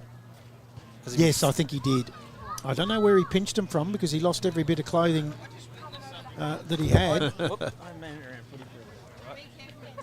How are the feet down there, Kyan? They're a bit warm and my head's pretty cold, but... I've got a beanie in here for you if you want a beanie. No, I'll protect the lack of hair that you've got. And I love it. Listen to it. He's just gone bang. Swagger. So, 26 points to the Bombers. Going to take a massive comeback for the Wildcats. As we get underway, is Fote in the ruck for the Woodside team to Morgan. Gets his handball chopped off from Brawns. Gets it onto the right foot inside 50. To be mopped up and well done. Out to Dyke. Just outside defensive 50. Oh, he looked at going back inside defensive 50. It's a high ball. Oh. Jack Brown just says, move out the way, Ashton Jensen. This is how you do it. Takes the mark, centre wing position, right in front of the Sports Stream Live commentary box. Goes up towards half forward. Dyke with courage. Floats across the front of the pack and punches it out over the boundary line. So a boundary throw in. 55 metres around from the TTU goal. Looks like Morgan's gone to Mick Jacobson now. White Oak is with Sam Curtin. In it comes. Fote wins the tap, goes to ground level. Eliotta gets it out to Sam Curtin. Wheels around onto the right foot, sets it up high for Denovan. Really good use of the body from Benny Johnson. Takes the mark, feeds it off quickly to Stockdale. Goes short with precise feet and finds Jeremy Morgan. He's going to go to the outer side towards the Finch Cafe scoreboard. Just going low and hard then with Stevens. Gives it back to Morgan, who backed up well. Turned over the ball. Comes out from Hurrigan. Bouncing ball. Not a great handball, but it gets to Duncan. Gets it onto the left foot. He's going to turn it over. Stockdale can't take the mark. Gets it over his head. Luke Johnson feeds it off. Here we go. They're away through Morgan. Right foot. Up towards centre half forward. Sullivan, who was just held out to the right side by Guy Sinclair, did well. Lays the tackle on Jacobson. Ooh. Non-officiating umpire Jimmy Sutton's pulled a high free kick to Jacobson. He gets it. Goes out towards Shields, centre wing position. He takes the mark. And Shields takes the mark. He looks inside, does a little chip, and he goes for Aliotta. Turns. He'd want to kick quick on that left foot, and he does. It's not the greatest looking kick, but he's come. Oh, he's turned himself inside out. It was Will Curtin there. He goes for Albanese. Tries to do that underground hand pass. Doesn't work out. And we're going to have a boundary throw in right on the 50-metre arc there for TTU. Hasn't been bad, the Prime Minister, Albanese, for his first game that I've seen him play. For a good second ruck. Yeah. He holds his own. He's done well. But it's the number one man at the moment. Braun's going up against Fote. With that tap, he's done a lot today, and he's gone to Willerton. Willerton tried to grab it, but he was tackled quickly. Would have been another contender. Flynn Shields, very, very dangerous on that left foot. There's been some good goals today, Matty. There has. Not a lot of them, but good ones. Yes, the snaps have been really good. And it's Woodside. They're going to get it out of their defensive 50. And it's off the ball here. And is that gonna get downfield? Yep. Yep, it is. Which you don't want to have. And there's a 50-metre penalty, so I'd say someone's Bit of lip, you reckon? bit of lips happened off there. They didn't agree with the decision. And they're like, right, we'll give you another 50. I don't think the player that had the ball doesn't know about that. A lot of whistles going off. Yeah.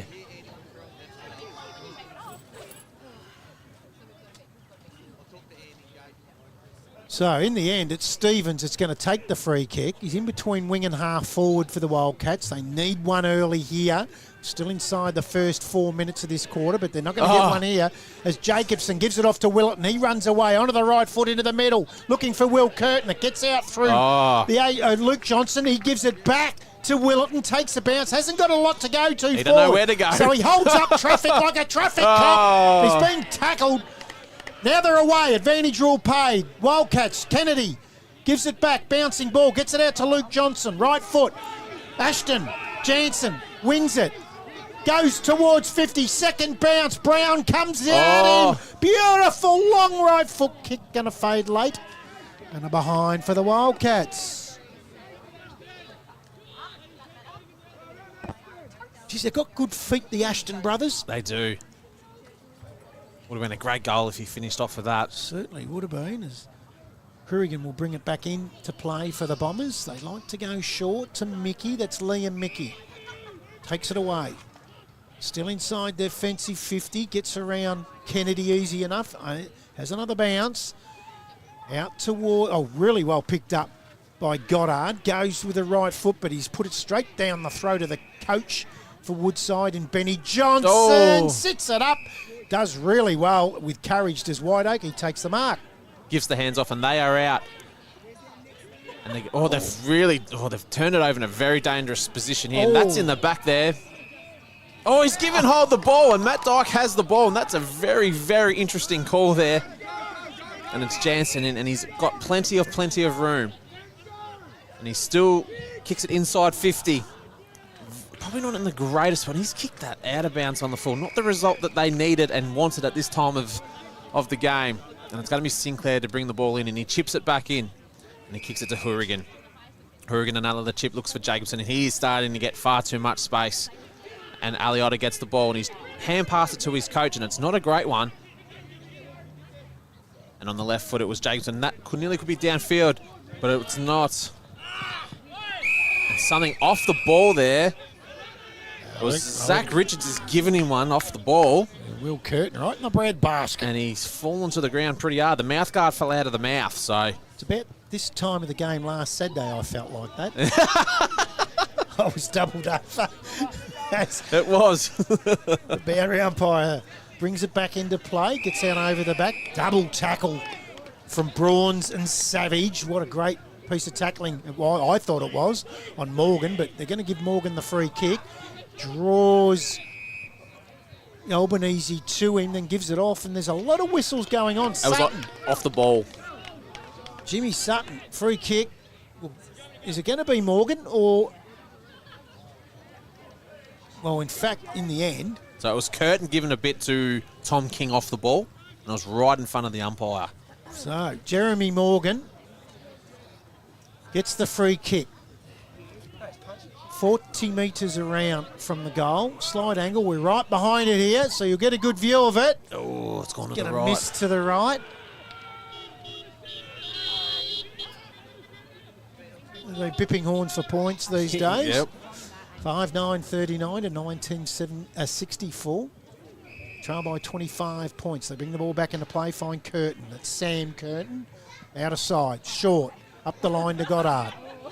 Very dark over that side of the ground now. But I've got to tell you, Matty, and I'm sure you'll agree, it's better than the sunlight in your eyes. Most definitely. Finds Twite underneath the Massaro Motors sign. Outer wing. Up the line again. Oh, I reckon that was meant for Willerton, was it? On that outer side. It's so very dark. He's under the Finch Cafe scoreboard there.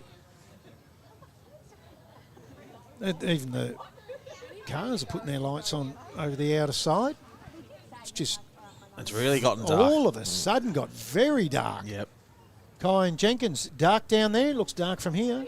Well, I've got the lights on just above me, so I'm currently all good. I don't know how you guys have seen it through the camera, but it's all good for me down here. Through the camera? We're watching through the window.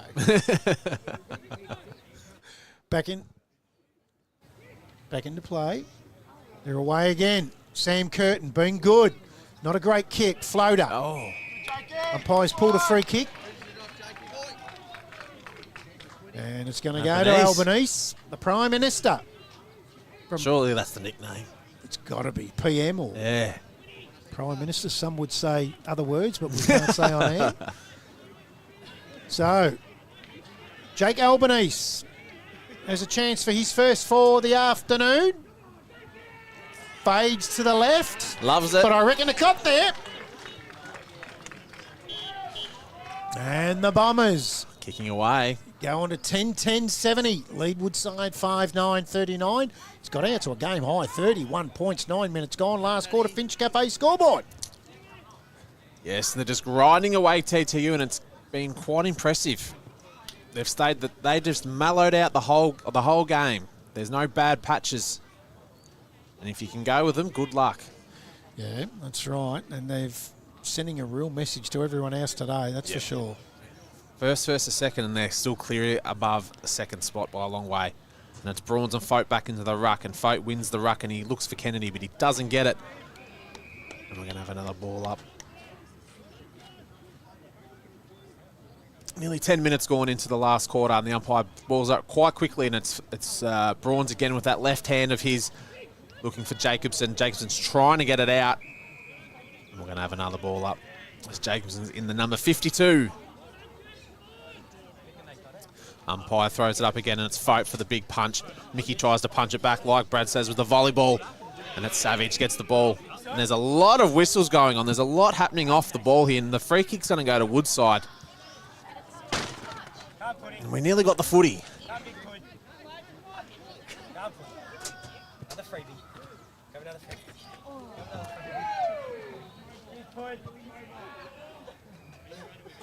Mick Stockdale kicks it back. And it's going to be White Oak that's going to take the footy here.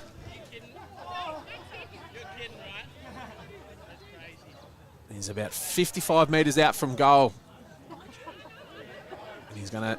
Little chip kick, kicks wide, looks for O'Sullivan, but there's a lot... Oh, nearly marks, but there's a lot of players back there for TTU, and Brawns was one of them. Tries to get the ball out, but it's smothered, and it's full of players in a big pack here.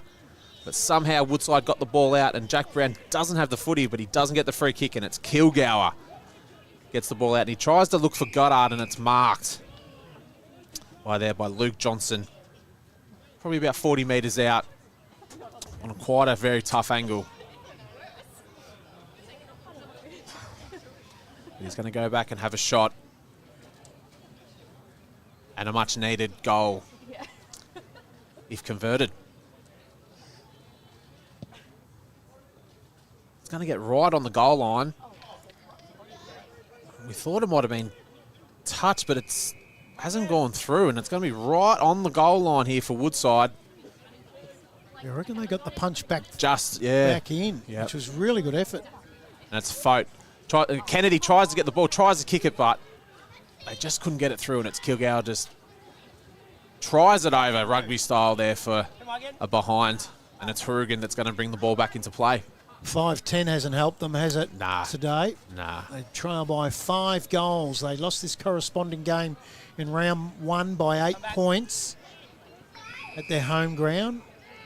They come into the coach, Jack Brown. Hopefully be talking to him after this game. I don't think they'll lose from here. Sinclair, Hourigan liked his game again today in defence, just honest. So Hourigan inside the centre square. Duncan been good as well. Yep. It's going to go to Shields. Oh, drops the mark, but has time to recover and does so very well. Goes up towards half forward. Moy at the back, gets through the hands, but does recover in front of 3 Wildcats. Lowers his eyes and hits up Twite with some really good football from Paddy Moy. And what a free get Paddy Moy's been. Yes, yeah. So Josh Twite, kick from 35, more or less directly in front. And Albanese, you see, he hasn't played a lot of footy and starting to cramp. Oh, in fact, it's Hayden Wilton. It's just surprising. But Twite from 35, directly in front. Misses to the right, mightn't even make the distance. In fact, comes off the hands of Fote. The handball comes back to Twite. Low and hard was Duncan. Feeds it off. Snap round the corner. Sam Curtin might be the new leader. Might. Oh, hold on. Here we go. Oh, the goal umpire wanted a bit of me time. And he just goes, bang. Yes. We knew all along what you just told us. And the Hurricane higher contender for the goal of the day might be Sam Curtin as well, as he gets his second. He went around with the tackle and knew when to let it go. 11-10-76 the Bombers, 5-10-40 Woodside, 14 gone. Finch Cafe scoreboard in this last quarter. Free kick in the middle of the ground. Albanese, the Prime Minister, goes towards centre forward. He's hit him right in the face, Sam Curtin. Luke Johnson will take the free kick for the Wildcats. Doesn't have a lot to kick to yet again, and he looks for his ex-coach in Mick Stockdale. And normally a lovely kick. And that is no exception, an absolutely beautiful kick. Jansen kicks in, looks for Fote. And you want to get onto that left side and move on quickly, and he does. But that's nearly 50-metre penalty. The umpire has not called it, but that's an interesting call there. And Jansen gets the ball. Wasn't a clean handball to him, and it's Mick Jacobson pushes him off the ball and kicks on that trusty right foot, but he's going to get chopped off there by Mick Stockdale.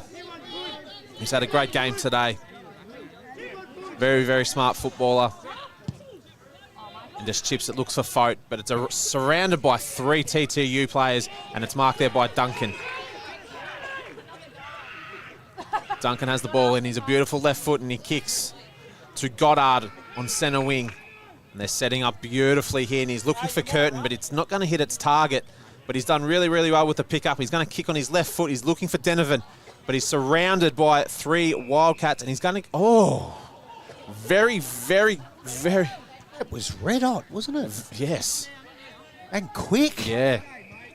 Unbelievable. But anyway, he's a lot closer than what we are. They go into the middle of the ground, the Wildcats. Handball out to Dyke. Feeds it got back. him. King. Tackle. Great tackle. And Joshy Twite. No, Will Curtin lets him know. These two's reversed He's turned it over. Ah. It's reversed the free kick back to King. Wow. It's got a little bit carried away, Will Curtin. So King up towards half forward. Askew comes from the front. Great punch. Again, that's your man. That's a goal if you're a defender. Oh, a it's big Quinn punch like Sinclair, that. sorry. I thought it might have been Kilgour. It's Quinn Sinclair. Just been superb up back. Really good forwards. A couple of good forwards there for Wildcats and Mick O'Sullivan and Zach Richards. They've held them to 1 goal between them. Yep, superb. So boundary throw in from young Michaela Hickling. Comes to the front. Jacobson on the left foot. Up towards half forward. Stevens gets the punch to it. Dyke does the crumbing. Handball turn over to Duncan. Oh, lovely. To the Prime Minister out. to Willetton on the run. Right foot inside. 50. Denovan has a sit, but gee, that was really well done by Benny Johnson in the front. Takes the mark. Feeds it off to Stockdale. Geez, they've combined well, those two, during the day. Out towards Cooper Ryan. Gets to the front of the pack. Quinn Sinclair traps it. Tries to feed it back. He's wrapped up. Good tackle from Cooper Ryan. Umpire says, I'll ball that up. Centre wing out of side. 17 gone last quarter. 36-point lead to the undefeated Bombers. Yes, and they're playing superb football, and it's Fote and Braun sprinting to get to the ruck contest, and they finally do. And it's a big punch there by Fote, and it's gone out of bounds. As we're 17 minutes into the last quarter. It's going to be a pretty slow drive back there for the Woodside players tonight, thinking what has happened today. There's a lot to work on. And it's Fote and Brawns yet again up in the ruck, and Brawns wins the tap. Nearly a free kick there to Mickey, but it wasn't. And we're going to have another ball up. It wasn't Mickey, it was Curtin. Yet again, Fote gets the big left foot tap, the big tap, and they are out again, Woodside. They look for O'Sullivan, and it's a beautiful looking kick, but Sinclair is right up, and he gets the punch, and he nearly claims the mark, but the umpire said no, let's play on. And it's Jacobson, just taking his time, understanding where they're at in the game, nearly 20 minutes into the last quarter. And onto that left foot, looks for Goddard. And a great mark there by Goddard. He's a bit of an unsung hero, Goddard. He is. He is. Every week, every time we've seen the Bombers, Solid. he's been good. Yep. Does a little chip. And he's looking there for Moy, and he hits Moy. And he's been told to slow it down too. They're in no hurry here, TTU. A little chip. And he looks for Curtin. And that's Will. So Will Curtin, 65 around from home. He's going to kick short over the top. Is that James Jacobson underneath the Finch Cafe scoreboard? Yep. Holds the ball up and says, I'm going to have a go at this. Just to buy himself 30 seconds as they lead by 35 points.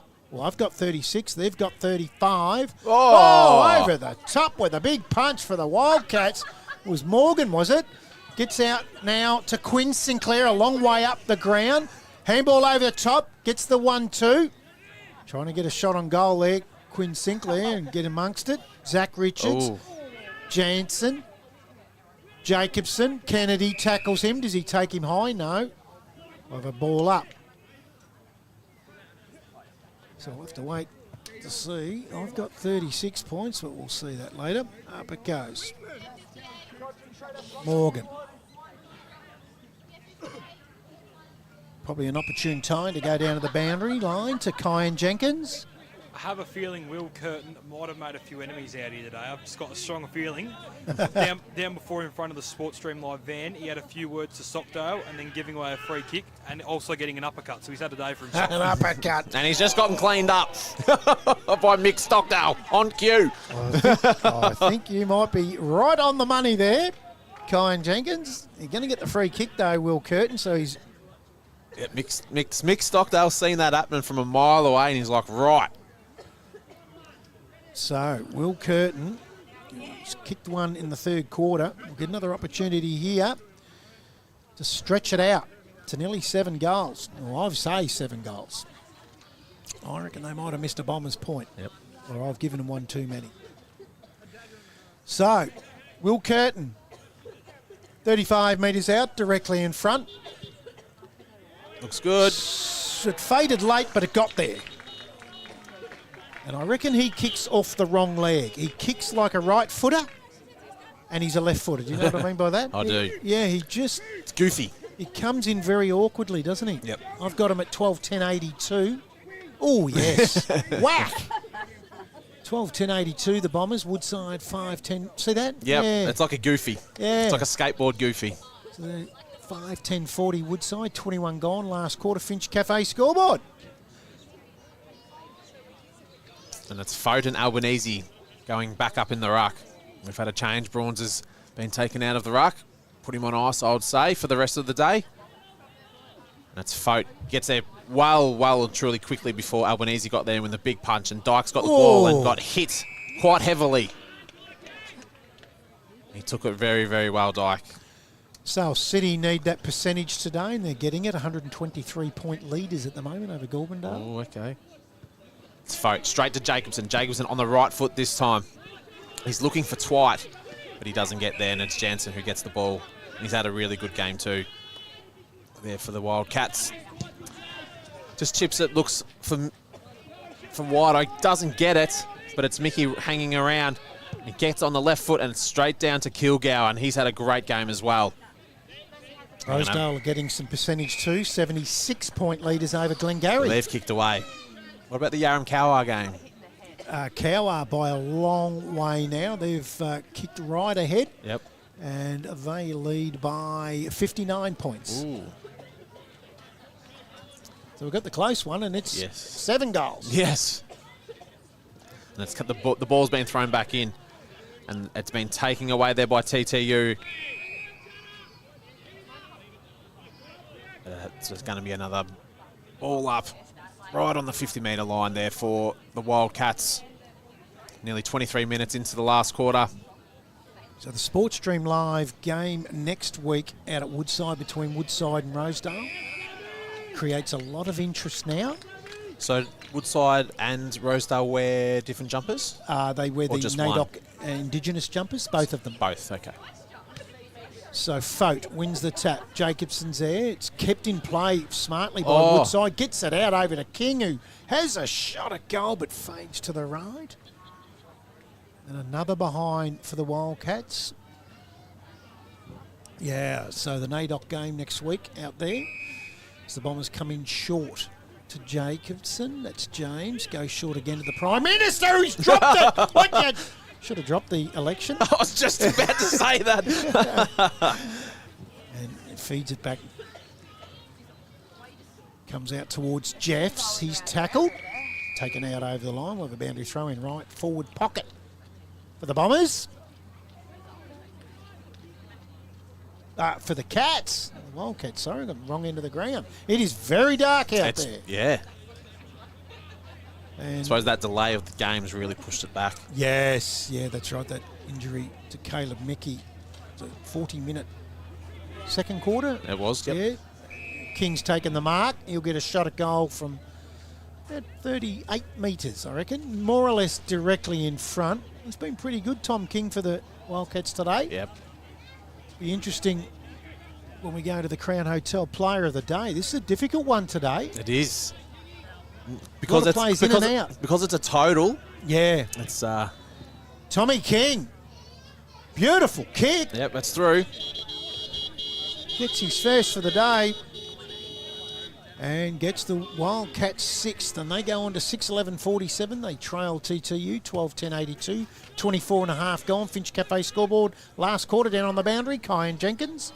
Well, I think Woodside now, they're just having an eye towards next week. A few players coming off now. No signs of coming back on. A couple of jumpers have come off. So I think this one's all over. Hugh in the rack, you think, Kyan? Definitely. Who your Saints got this weekend, Kyan? We've got Hawthorn tonight, so it's a 100-point pumping incoming. He loves it. It's like you're a young bloke. You'll know every stat of the game too. Yep. It's exactly the same. So Foat wins the tap. Ooh, that's dangerous. That's very dangerous when you're going to ground, swinging the boot in the air. Yeah, it was savage. Do you reckon that's a bit from earlier in the day? Not sure. It wasn't nice, and lucky that he missed Kennedy. Yeah. Foat. Oh, beautifully done off the ground by Jacobson. Goes inside 50. Oh! There's another one of that low with the head down. On that occasion, it was Jeffs, and it was Will Curtin that come at him. That's very dangerous. Very lucky it didn't hit. So, the Wildcats up the wing. Fife. Go inside 50. Gets out over the back. Geez, they're good at that. Kilgour does that yeah. time and time after, all the time. So, boundary throw in. Outer side of the ground. Not much left in this now. I imagine Jack Brown will be very happy that the Sports Stream Live commentary box is right next to his rooms. Well, he pulled himself off a good 10 minutes ago. I only used to get an orange when I played footy. But he had to walk across the ground. He had to walk across the ground in the cold. He had no shoes on last time. It would have been freezing.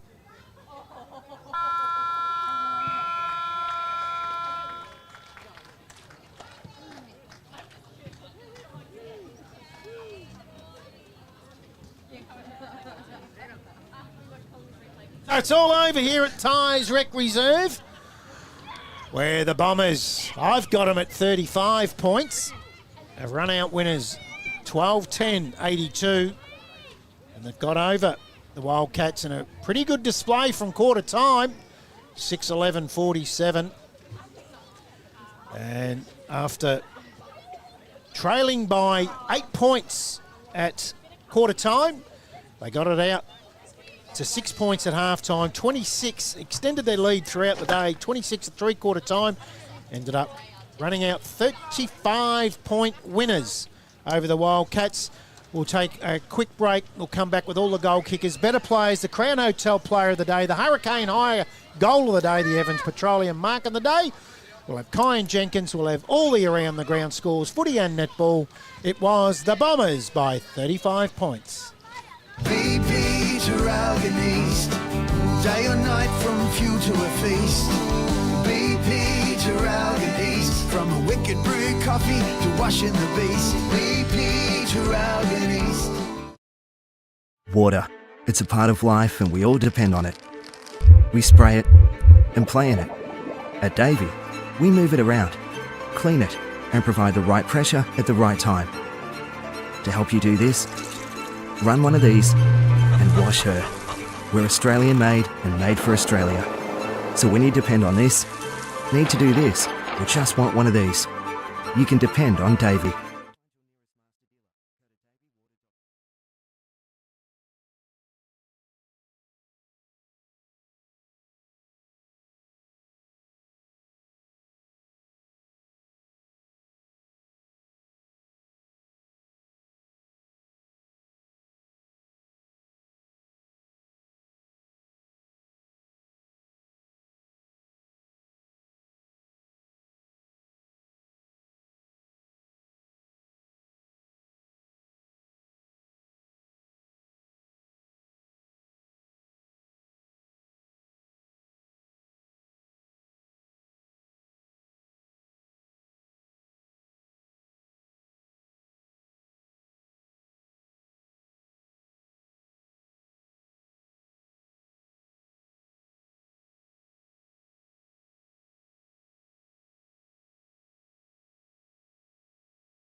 Welcome back to Tyers Rec Reserve, where the Bombers, the home side, undefeated, have run out winners again, as they have done for 11 other games this year. 12-10-82, 35 points in the end over Woodside, 6-11-47 after they trailed by 8 points at quarter time.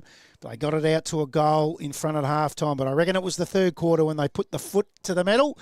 They led by 26 points at three-quarter time and run out 35-point winners in the end in a pretty good display of footy. And we're very, very lucky, Matty Mosley, that we've got the coach, Jack Brown, and your man. Yeah, I love Hayden. I love the way he goes about it. Looks very, very, very excited when Hayden Willetton gets the ball. Welcome, boys. Yeah, how are you, mate? Thanks for having us. Hayden, I don't know what it is. I don't know what the other games have been like, but every time we've seen you, you've been dominant. I thought you, again, particularly early when they looked like they might have had the ascendancy. I reckon you might have been the one in the middle that for the Bombers that really stood up. Yeah, the boys probably helped me out around. They probably play a bit more defensive than I do and probably cover more my man and let me run a bit free sometimes. So I'm pretty lucky that way. Jack, every time you guys play, we talk to you after the game as the winning coach, obviously, because you haven't been beaten. Was there a concentrated effort during the week on Mick O'Sullivan and Zach Richards, because they'd kicked 36 and 31 apiece this year, and I just thought the two Sinclairs and yourself, and you got a lot of help from the big fella Fraser Brawns. Was there a concentrated effort on cutting that off? A little bit. We've worked a little bit on our setups behind the ball just to slow ball movement down. If Mosser and Richo get easy looks with fast movement, it's obviously harder to defend, but more often than not, we just back our defenders in to get that job done. I know that Bongi was a bit annoyed with himself after round one. Mosser kicked 5 goals in a quarter or something like that, so we knew that he would come out and just do his best to shut that down. And similar with Richo, he's been in really good form, so we sent Koch to him, Liam Mickey, and Quinny a little bit as well. So they were the two that we had matchups for. Riley Denovan, he looked to get up the ground a bit today. Yeah, he did that a lot in the thirds. He's sort of a natural reader of the play, so we give him a bit of freedom now to, he's getting a bit more attention. He's getting really good defenders on him now, so, work up the ground, get involved, work hard back. So he's really good at reading the play that way. You had another ruckman in there today, Hayden, giving you a bit of use, the Prime Minister, Jake Albanese. I thought he was pretty good. Yeah, he actually was. He's just come back into the team, and he's played real well today, and it's real good for him, and hope he can go on with the year and have a good season now. Now, when we talk about ruckman in this competition, there's none better than number 23, Fraser Brawns. I just thought again today, whack. There's not much he can't do. He goes forward, he goes back, he takes marks, he takes the ball out of the ruck, snaps a goal. Unbelievable game. Yeah, he's in really good form at the moment. We rely on him a lot to do a lot for us. We wish we had a couple of him, but he's playing a really important role this year. He, everyone I talk to in the competition, because this is my first year seeing this competition, when I mention him, they say, I think they take it for granted. That's what he does. Well, he's still got to do it. He just, every week, he's a goal-kicking ruckman, and there's not many of those in the league. Yeah, no, he's an absolute workhorse, that's for sure. And obviously we lost Caleb, Mickey, relatively early. That was a real hurt us a little bit, but as you said, for Jakey Albanese to step up and sort of play that back up allows Fraser to play a bit more free as well, so that was important. Caleb Mickey, just before half-time, the injury you speak of looked like a tibia, is that right?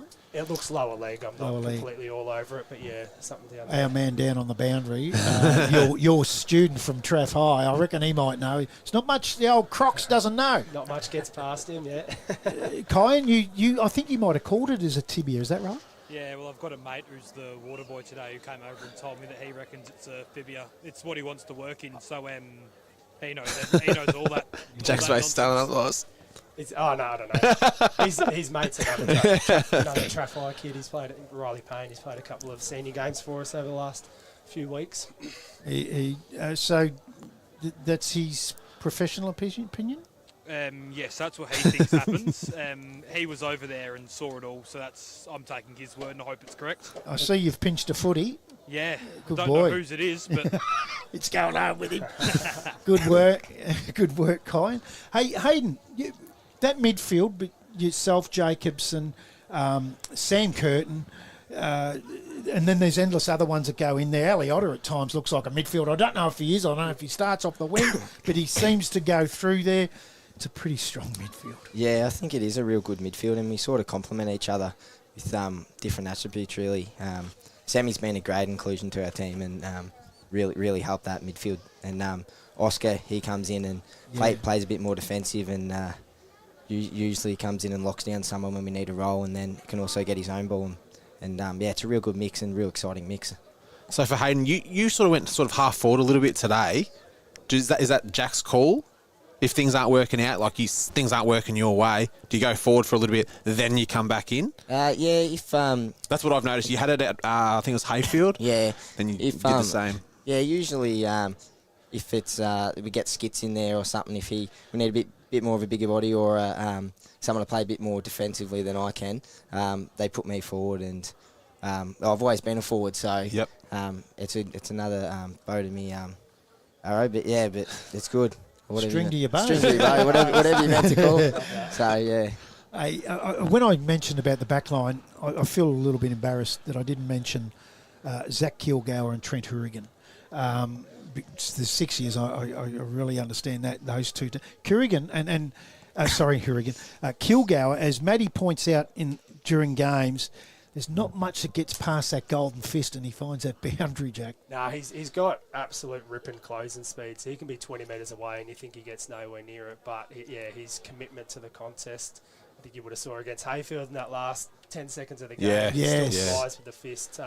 Sometimes I reckon he could mark some of them, but, he's pretty committed with that iron fist, that's for sure. So, at quarter time, you're down by 8 points and didn't kick a goal. We went through the records and we got up to about 18 years. No, it was it was actually the grand final. Was it? Yeah, it was the grand final. They didn't kick a goal. Yeah. Okay. Obviously you don't panic, it's quarter time, but do you come in at quarter time and go, what happened there? Because all of a sudden that second quarter, but particularly the third, they just went to another level, another gear.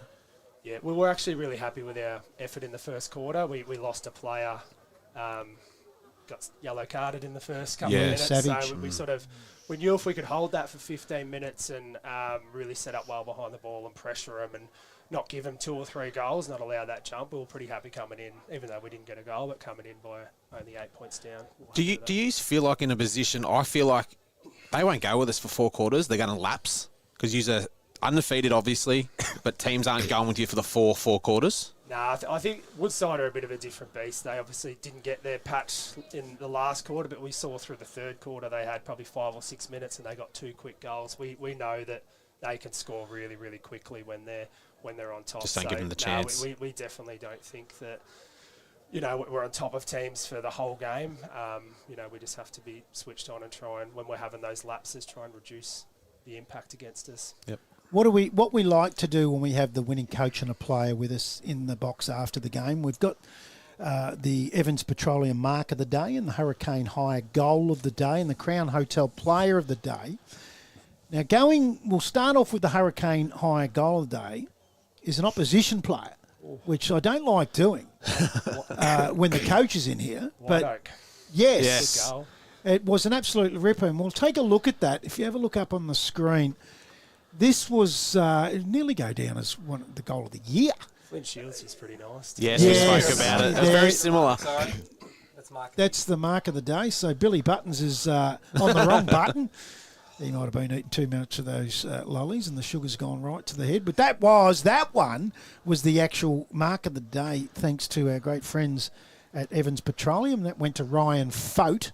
Wasn't a lot of big grabs, but this goal, he's gone back to the same one. No, we'll forget it. We'll forget that. We can assure you that the goal of the day, thanks to Hurricane Hire, went to Cam White Oak, and Jack already knows which one. He's seen it, so he knew. That's fine. Hey, the Crown Hotel Player of the Day. Now, we did get to your side on this. All 3 players were the voters. You give us your 3, 2, 1, Matty. Well, mine's there. I went 3 for Brawns, 2 for Jacobson, and 1 to Hayden. I went 3 for Brawns, 2 to Hayden Willerton, and 1 to Guy Sinclair. I like to pull a defender in every now and then just to straighten up this forward here, because he always likes giving it the forwards. I thought his job on O'Sullivan was superb. Yeah, it was really good. Really important. Yeah, so the Crown Hotel Player of the Day is Fraser Bronze, and he must be getting sick of it because I think it's every week. Every game we've had, he's got the best on. He has, has he? So in closing, guys, I suppose the question beckons, you get to this stage of the year, we've played 12 games of footy, you're undefeated. It doesn't look like you need to settle these guys down. They're pretty good by the looks of them. But is it difficult when you get to this stage? And has it got its own difficulties when it gets to this stage that you're winning every week? I don't know. We've done it for a couple of years now. So we went through undefeated a couple of years ago. Last year we lost a game and then lost the grand final. So we've sort of been in this position before. But the boys sort of know what to expect, I think. Yeah. And they drive. I think I talked about it round one. Our captain's fantastic at driving. Yeah. He's not playing at the moment, but driving internal standards and keeping us in check and sort of leading the players in that space, keeping the focus there. So the boys know what to expect, but it is challenging to sort of, just continue, I guess, and play the game week by week. Jai Nelson, that you speak of as the captain, he set us up here today. I mean, this is a captain. He rings us during the week and organises. He's sat in on a committee meeting and wants to make sure, because we've been looking into the sun. It's not a great spectacle from home when you're watching it. So he's organised all this. He's roped it off. And so there's more to Jai Nielsen than just what he does on field, obviously. Yeah, there is. I do know his old man will be watching this now. He's up in Early Beach, so he probably got on the phone and said, make sure it's good viewing for me. Half his luck up there at Early Beach at the moment. You just got a little right. bit cool. You get the bye next week. What do you do? Probably unsure at the moment.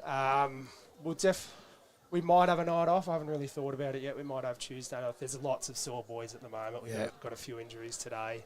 So it might be a really, really light Tuesday night, and then we'll build back into it Thursday and prepare for Rosedale. One of our great sponsors here for SportsStream Live matches each week is Willerton Transport. It would be remiss of me not to ask you, Hayden, are you a better footballer than Bernie, your dad? Oh, I'd hope so from what I've heard. Bernie tells me different, but I'm with you. Yeah, that's from what I've heard. He might have not been the flashiest footballer, but I don't know. I actually had a run with him. 86 at Churchill in the Latrobe Valley League. There you go. I reckon he was playing at Churchill at that time in the Magoos. I might have even been under 18s, actually. He might have been under 18s at that time in 86. He didn't play much footy. No, it was 18s, you're right. Yeah. Played with another guy that was in that under 18s, one of the maddest, you guys will know him very well, one of the maddest footballers I've ever played with, and he was under 18s at the time. Anthony Pavey. Oh, Yeah. yes. We're so crazy, man. Well, we digress. So you, yourself, you've had a smashing year. Is this the best year you've had thus far, personally? Yeah, probably personally, yeah. What do you think, Jack? Yeah, it's... Yeah, I think so. I think I talked about it round one. His role's changed a lot. Yeah. So he's around the ball. He was a Got a lot fitter. high half forward Yep. for 6 to 8 years, Yeah. and now he's on ball for sort of 20 minutes a quarter. So yeah, that role's changed, and he spreads really hard from the context. Yeah. So I think it's definitely his best year. I did notice him cramping up at centre half forward or back there in that last quarter. You were stretching him, and we did notice that in round one at Woodside. So there's obviously more kilometres you're doing. Yeah, I don't know about that. But I've always been a cramper, so as long as I get through the game, it's all right. Guys, cannot thank you enough for joining us in your win today. 35-point win. Enjoy your bye weekend off. With whatever you do, if you're anything like your dad, you'll probably be at the Crown Hotel having a few frothies, I would have thought. Yeah, you've seen me there a couple of times. I reckon. Enjoy the rest of your weekend. Super effort today, and thanks for joining us. Good luck in the rest of the year, and we'll obviously be seeing you in a couple of weeks, I would imagine. Sweet. Cheers, fellas. Thank you. We might take a quick break. When we come back from that break, we'll have a quick wrap-up on what's happened today in AGL Loyang, North Gippsland football. BP to Ralgan East, day or night from few to a feast. BP to Ralgan East, from a wicked brew coffee to washing the beast. BP to Ralgan East. Water. It's a part of life and we all depend on it. We spray it and play in it. At Davey, we move it around, clean it and provide the right pressure at the right time. to help you do this? Run one of these and wash her. We're Australian made and made for Australia. So when you depend on this, need to do this, or just want one of these, you can depend on Davey.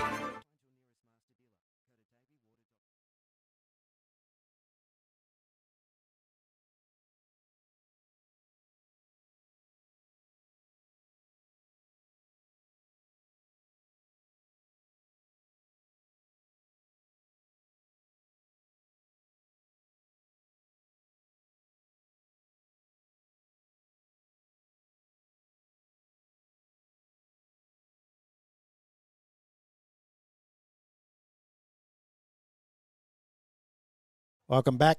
And we're just about to wrap up here at Tyers, where it's as dark as a dog's guts. It has got very dark here this evening, and it did from about half time, but we weren't in the sunshine looking right at us in our face. And Matty Mosley, I reckon you might have final scores from other AGL Loyang North Gippsland football. Yes, I sure do. At Sale City, 2016 136 to Gormandale 2-1-13.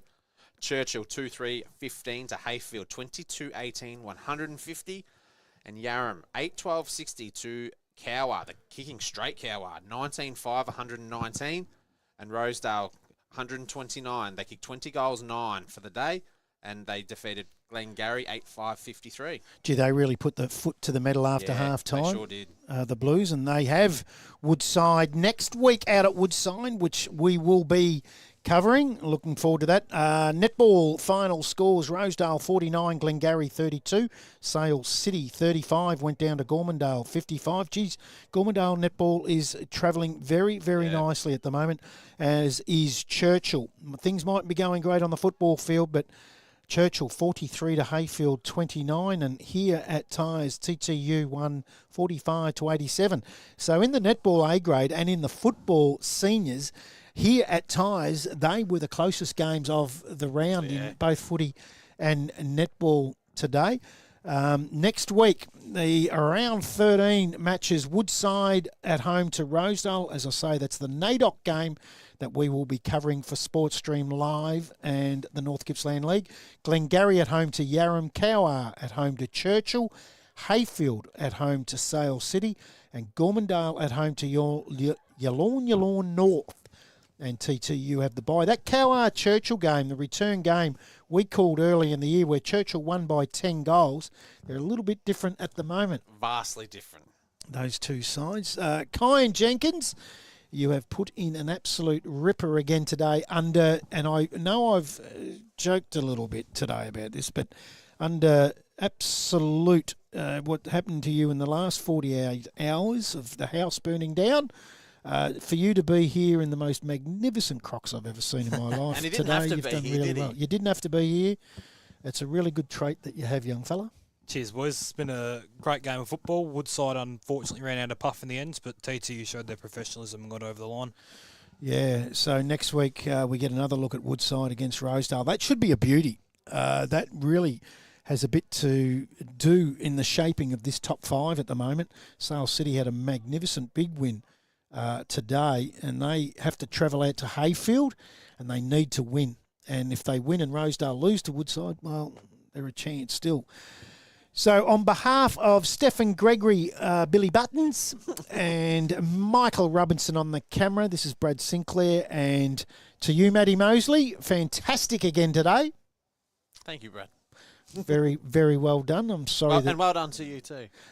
Yes, you much better than last week. Yes, not one trip out of the van today. I stayed and I was a big boy and did it in me pants. And Kyan Jenkins, to you, fantastic effort.